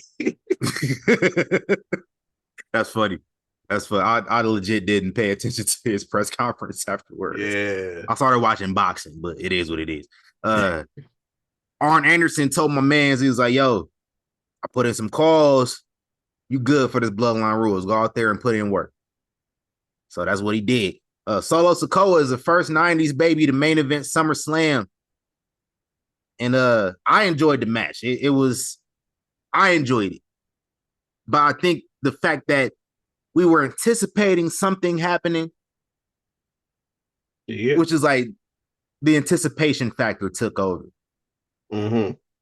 Because Kevin Owens came back. Yep. Randy Orton came back to even the odds. Randy Orton cracked me up, making sure he slapped fans' hands on the way down to the ring. Right. But not only did we get the return of Kevin Owens and the return of Randy Orton, we got the return of the one, the only, the original tribal chief. Roman Reigns is back. Roman bike. Came out there, Superman punched Solo Sikoa, hit him with a spear. Looked at Cody Rhodes like, you know what? I respect you, my nigga. This ain't even about you. Right. And people was like, why would Roman help Cody? Come on, man. Come on, man. Do you fools watch wrestling or do you just skim through it? That's 3 Jay-Z references. Thank you. This was less about helping Cody, and it was more about getting Solo back in pocket. Right. Because, like, I'm looking at it from the perspective of Roman Reigns. Like, he probably wasn't even tripping that Solo decided to take initiative in his absence. Right. Like, he probably not even mad Jimmy got kicked out. Roman might have did the same thing. Oh, yeah. For the same reasons. Big like, facts. you lost. Like, if Roman Reigns won at WrestleMania, Jimmy probably still would have got kicked out. Let's be real. Probably. Because Jimmy lost. Yeah. So, like, bringing in other members of the family was cool, too. Like, yeah. Even though Paul Heyman was like, yo, the background checks didn't clear for these niggas before, which is why they were never a part of this. Right. But listen, at that point, drastic measures were needed. Oh, yeah. He lost the championship. Exactly. Roman might have reached out and brought them niggas on board anyway. Mm-hmm. He probably wasn't even tripping. But listen, Solo Sikoa went and started claiming himself as the real tribal, the new tribal chief. And then Roman Reigns' name was just living rent-free in Solo's mouth, pause, for weeks. That's a fact. And then you attacked the wise man, Paul Heyman. Yeah, I know Roman Superman punched Paul Heyman a few years back, but that was a ploy. That was a ploy to bait Brock Lesnar.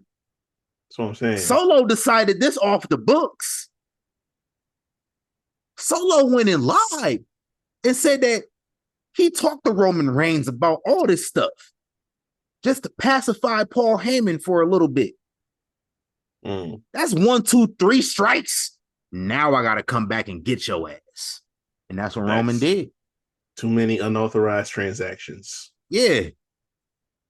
And Roman looked at Cody like, y'all respect you. This ain't about you. But I'm sure Cody Rhodes knows when Roman done with his business, he gonna have to deal with Roman again. That's all I'm saying. Done. We ain't done here. Yeah, too many unauthorized transactions. And the bill is due, motherfucker. So when the bill is due, the balls come through. That was a bar. Talk to me. Woo. But yeah, no, this is about everybody what everybody expected. You know what I'm saying? Like you can't have the tribal chief at home catching strays when he just trying to rest up after carrying the company for the last 4 years. He's just trying to, take some time off, rest and rehab, get himself in gear to come back. And he catching a different stray every week from this motherfucker. Oh, he was weak. He couldn't defend the family. Then you went out there and what did you do? I didn't see you defend the family. Damn shame. So now the real one got to come through and straighten this shit out. You don't want that. Real nigga to me. Yes, sir. Hey, but I hope Jacob is all right. Oh yeah. That spot didn't look too great, and I know some people thought maybe he was selling, but then I seen him in a walk-in boot in a little video after the fact. So, I hope he good. Rather he in a walking boot than crutches. Yeah, big facts. So I mean, hopefully we can work this out. I mean, they just won the belts. You know what I'm saying? That was big. So hopefully we can keep this thing going. Let them sit for a little bit so we can keep because this shit is about to get good. We just talked about the slow cooking. We about ready to get this shit like bubbling now. But I got one thing. What up? I don't want this to turn into a rant. I'm not gonna go all the way there with it. We press for time. I'm tired of hearing bloodline rules, tribal combat, and y'all give us these mid-ass, just regular matches. That's all y'all give us. Y'all give us a regular match with a kendo stick or a steel chair. Stop putting these titles out there if you're not going to make it look that way. Like tribal combat pissed me off. Bloodline rules, I gave y'all a pass because y'all gave us the whole cycle of everybody pulling up and shit like that. I can push it to the side because of that. Like y'all did what we were supposed to do. You said need the Avengers shit happening. That's what happened. But you did bloodline rules here, and I'm thinking, okay, we gonna get real crazy. It's 2 SummerSlams in a row where they underdelivered. Exactly. Like we figured the usual suspects are gonna show up. Roman should be there, but you threw the stipulation on it, so I expected it to get crazy. It was a regular ass match for 15 minutes, and then the interference started happening. Cody put some steel steps in there, hit him with a couple times. That's it. Like when you do this thing, when you put these stipulations on, we expect more. Like great motherfuckers can put on a good wrestling match, but the stakes get higher, so you need to add shit to it. Like we can't keep doing this shit about like, oh, it's gonna be tribal combat or bloodline rules, and it don't get crazy like that. Yeah, I agree. Because one of my other issues I had, Solo Sikoa done got Cody jumped. He done got Cody's boys jumped for weeks. This is like a personal thing. Like, whoop your ass, right? Nah, bloodline rules. Let me start off with a collar and elbow. No, nigga. What Come on, bro.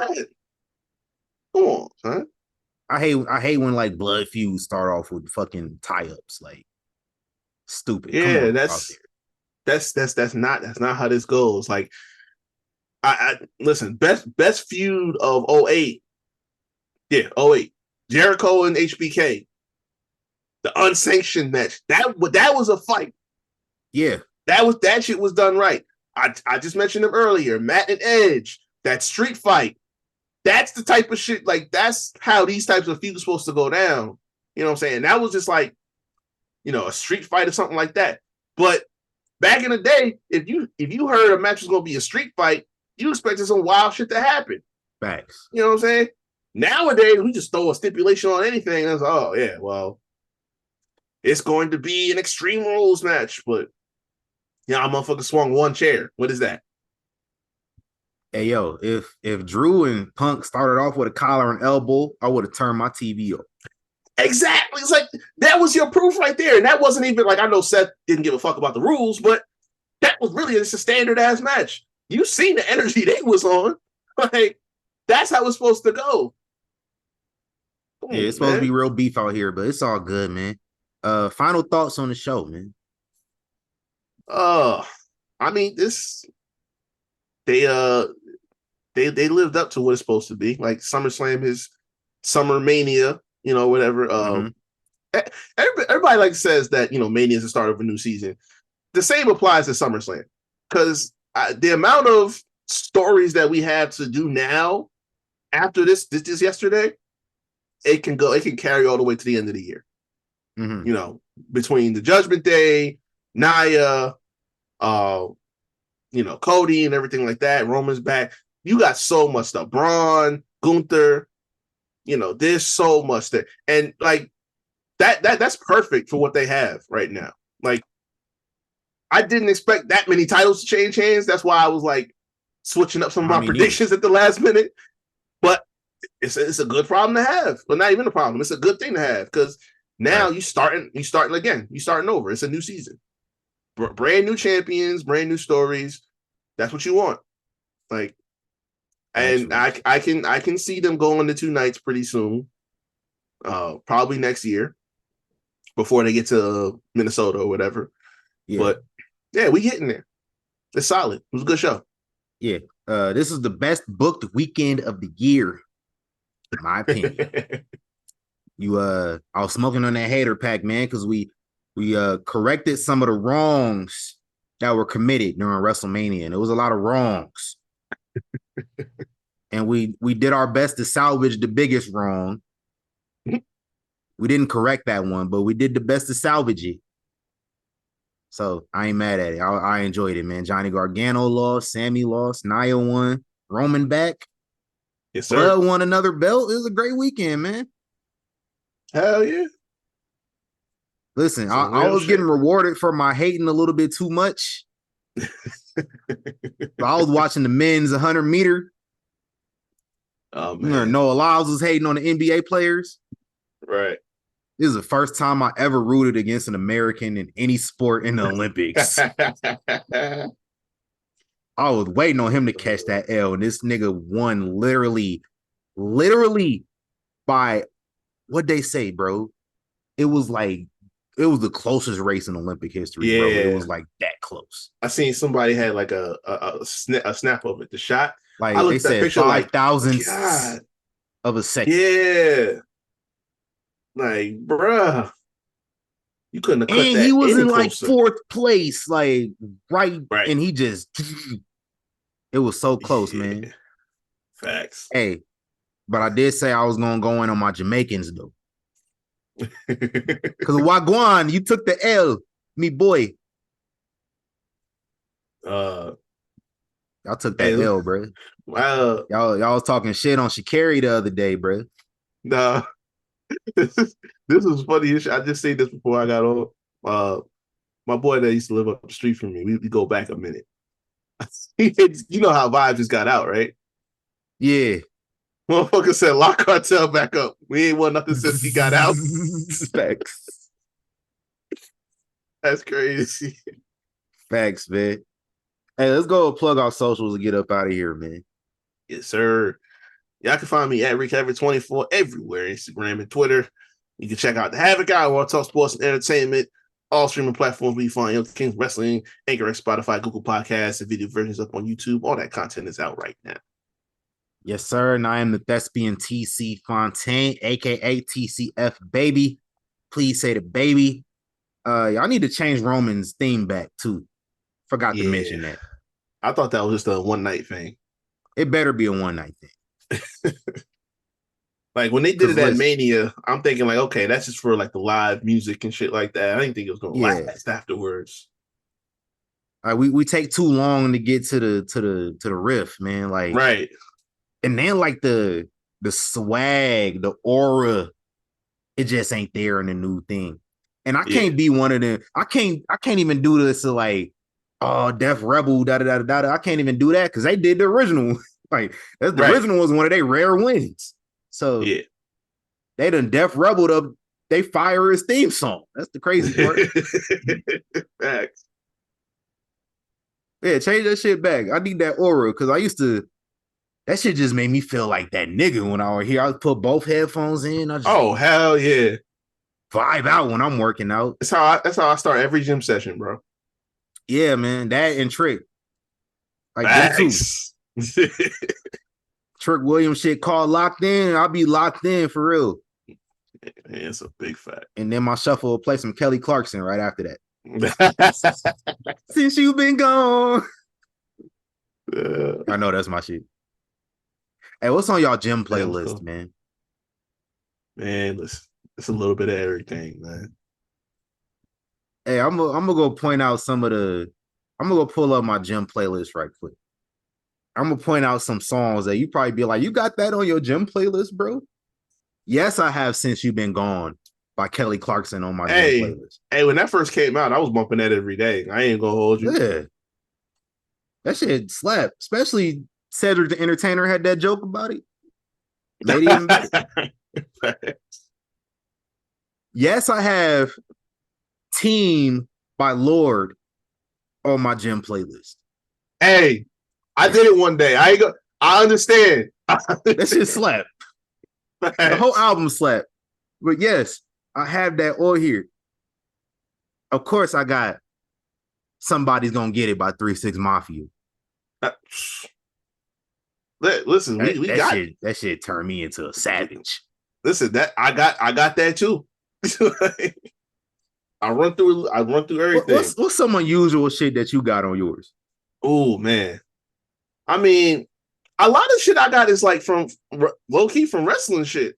Like I got what's it calls it? I got a bunch of NXT pay-per-view themes on here. Got Disturbed, got Caesar. I don't think I might have a Poppy on here. You got Billie Eilish on there? Oh nah, I ain't going all the way. But nah, I got them. I got me some Wayne, some Jay. You know what I'm saying? Throw some Gucci in there, just shake shit up a little bit. Yeah. I got Truth on here. You got R-Truth on there? Hell yeah. Legacy? Yeah, man, that shit go crazy. Yeah. Same, bro. I was fucking it up in there one day and I put that on. Hey, you know, I gotta have an R&B on the playlist too, man. I got me a little Silk and Keith Sweat on here. Facts. Y'all done heard Keith Sweat way too many times on this episode, people. We go crazy with it. I got a certain R&B singer on there. I ain't gonna say his name. Uh-oh. I'm just not gonna say his name. Y'all can assume who I'm talking about all you want. The cookout man. Hey, that's the best way to describe it. The cookout man. Yeah, you hear him every cookout. Hey, listen. Nah, hold on. I'm a get his actual current, the way people currently address him right now.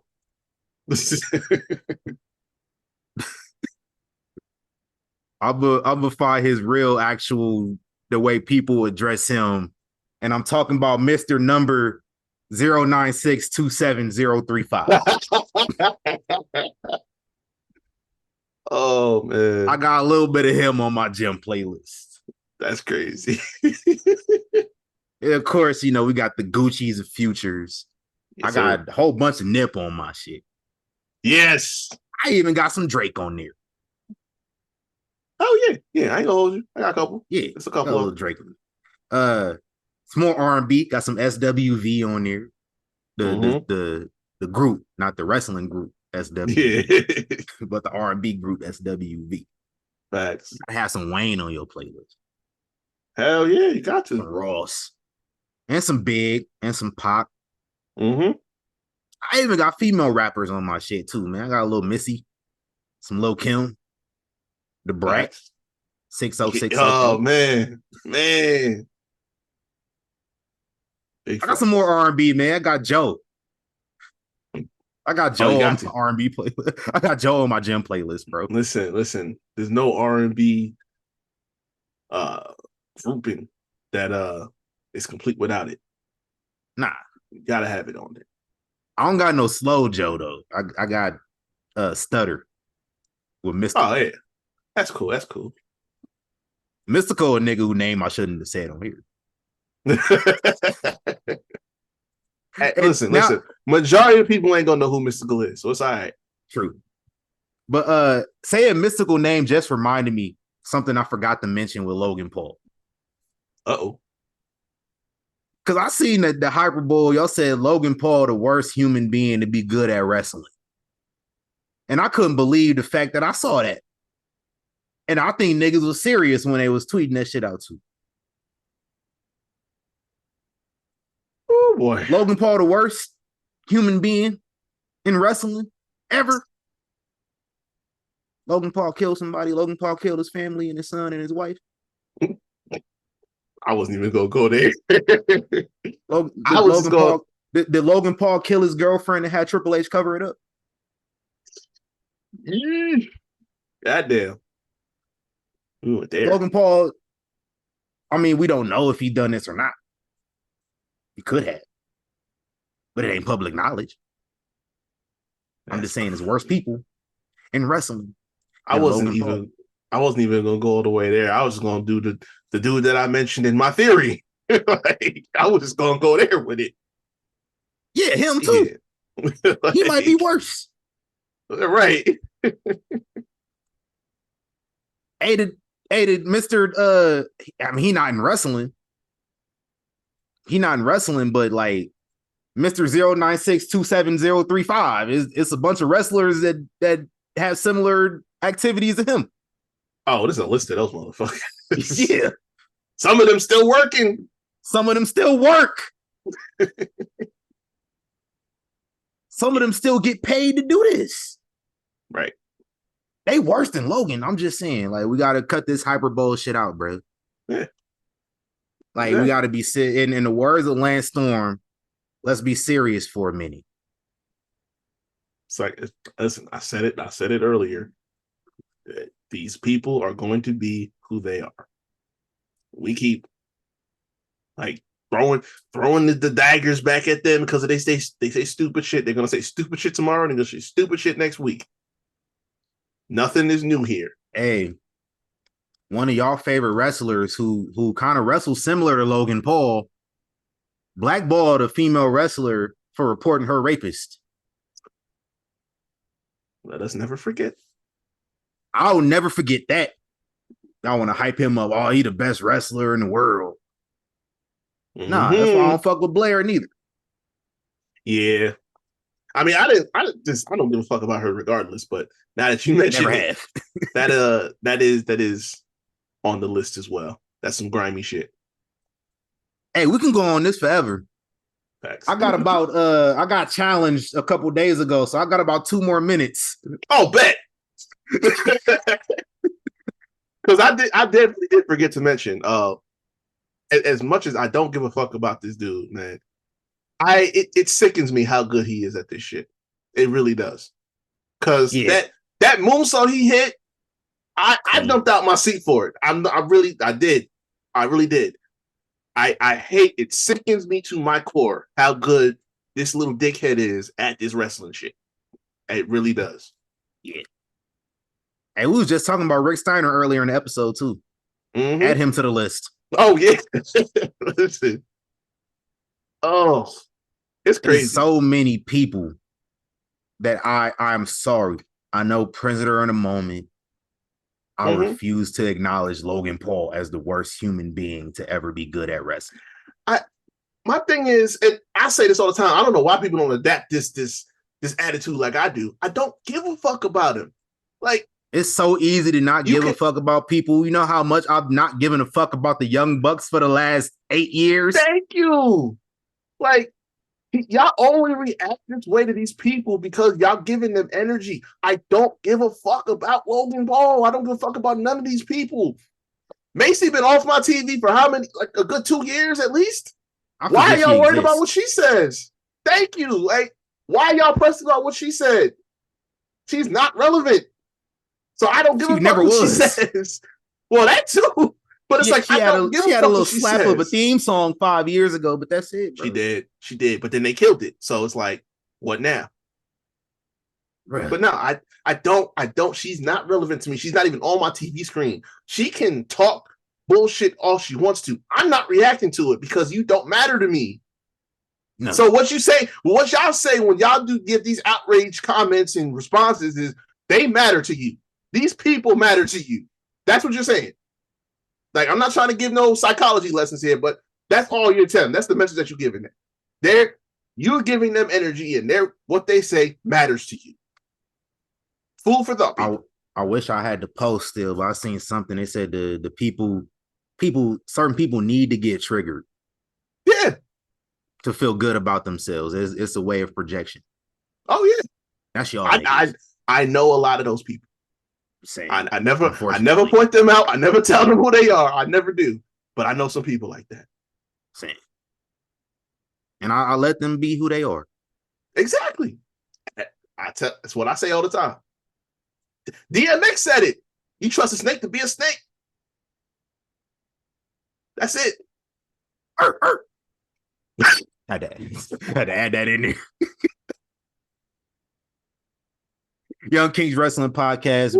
If y'all still fuck with us after that last segment, follow us everywhere at YK Wrestling, YKWrestling.com for the merch and all the other stuff, man, all the socials, everything. It's right there. YK Wrestling, Young Kings Wrestling. Shout out to Dubby. Go get you some Dubby and experience the clean energy that you've been missing out on. You go to your 7-Elevens and whatnot, and you be getting all that bullshit. Nice. Don't drink the bullshit. Drink W, man. Yes, sir. Trey Songz. Said I'll be back to hold you down. I don't want to leave.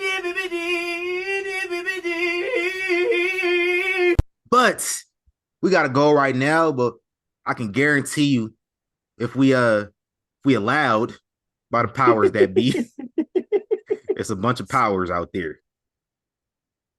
We'll be back next. I'm sorry. We'll be back next week with another one. I want to say we hit 14 minutes. Y'all can't cancel us. Y'all can't. I'm going to go check the archives. I think we 14 minutes. Nearing 15. Don't ever try to do 12 minutes of social plugging on y'all shows and think I don't got something to say about it. Facts. We out of here. We invented this shit. Exactly. I built this shit brick by brick. Yeah. We out of here. Gone.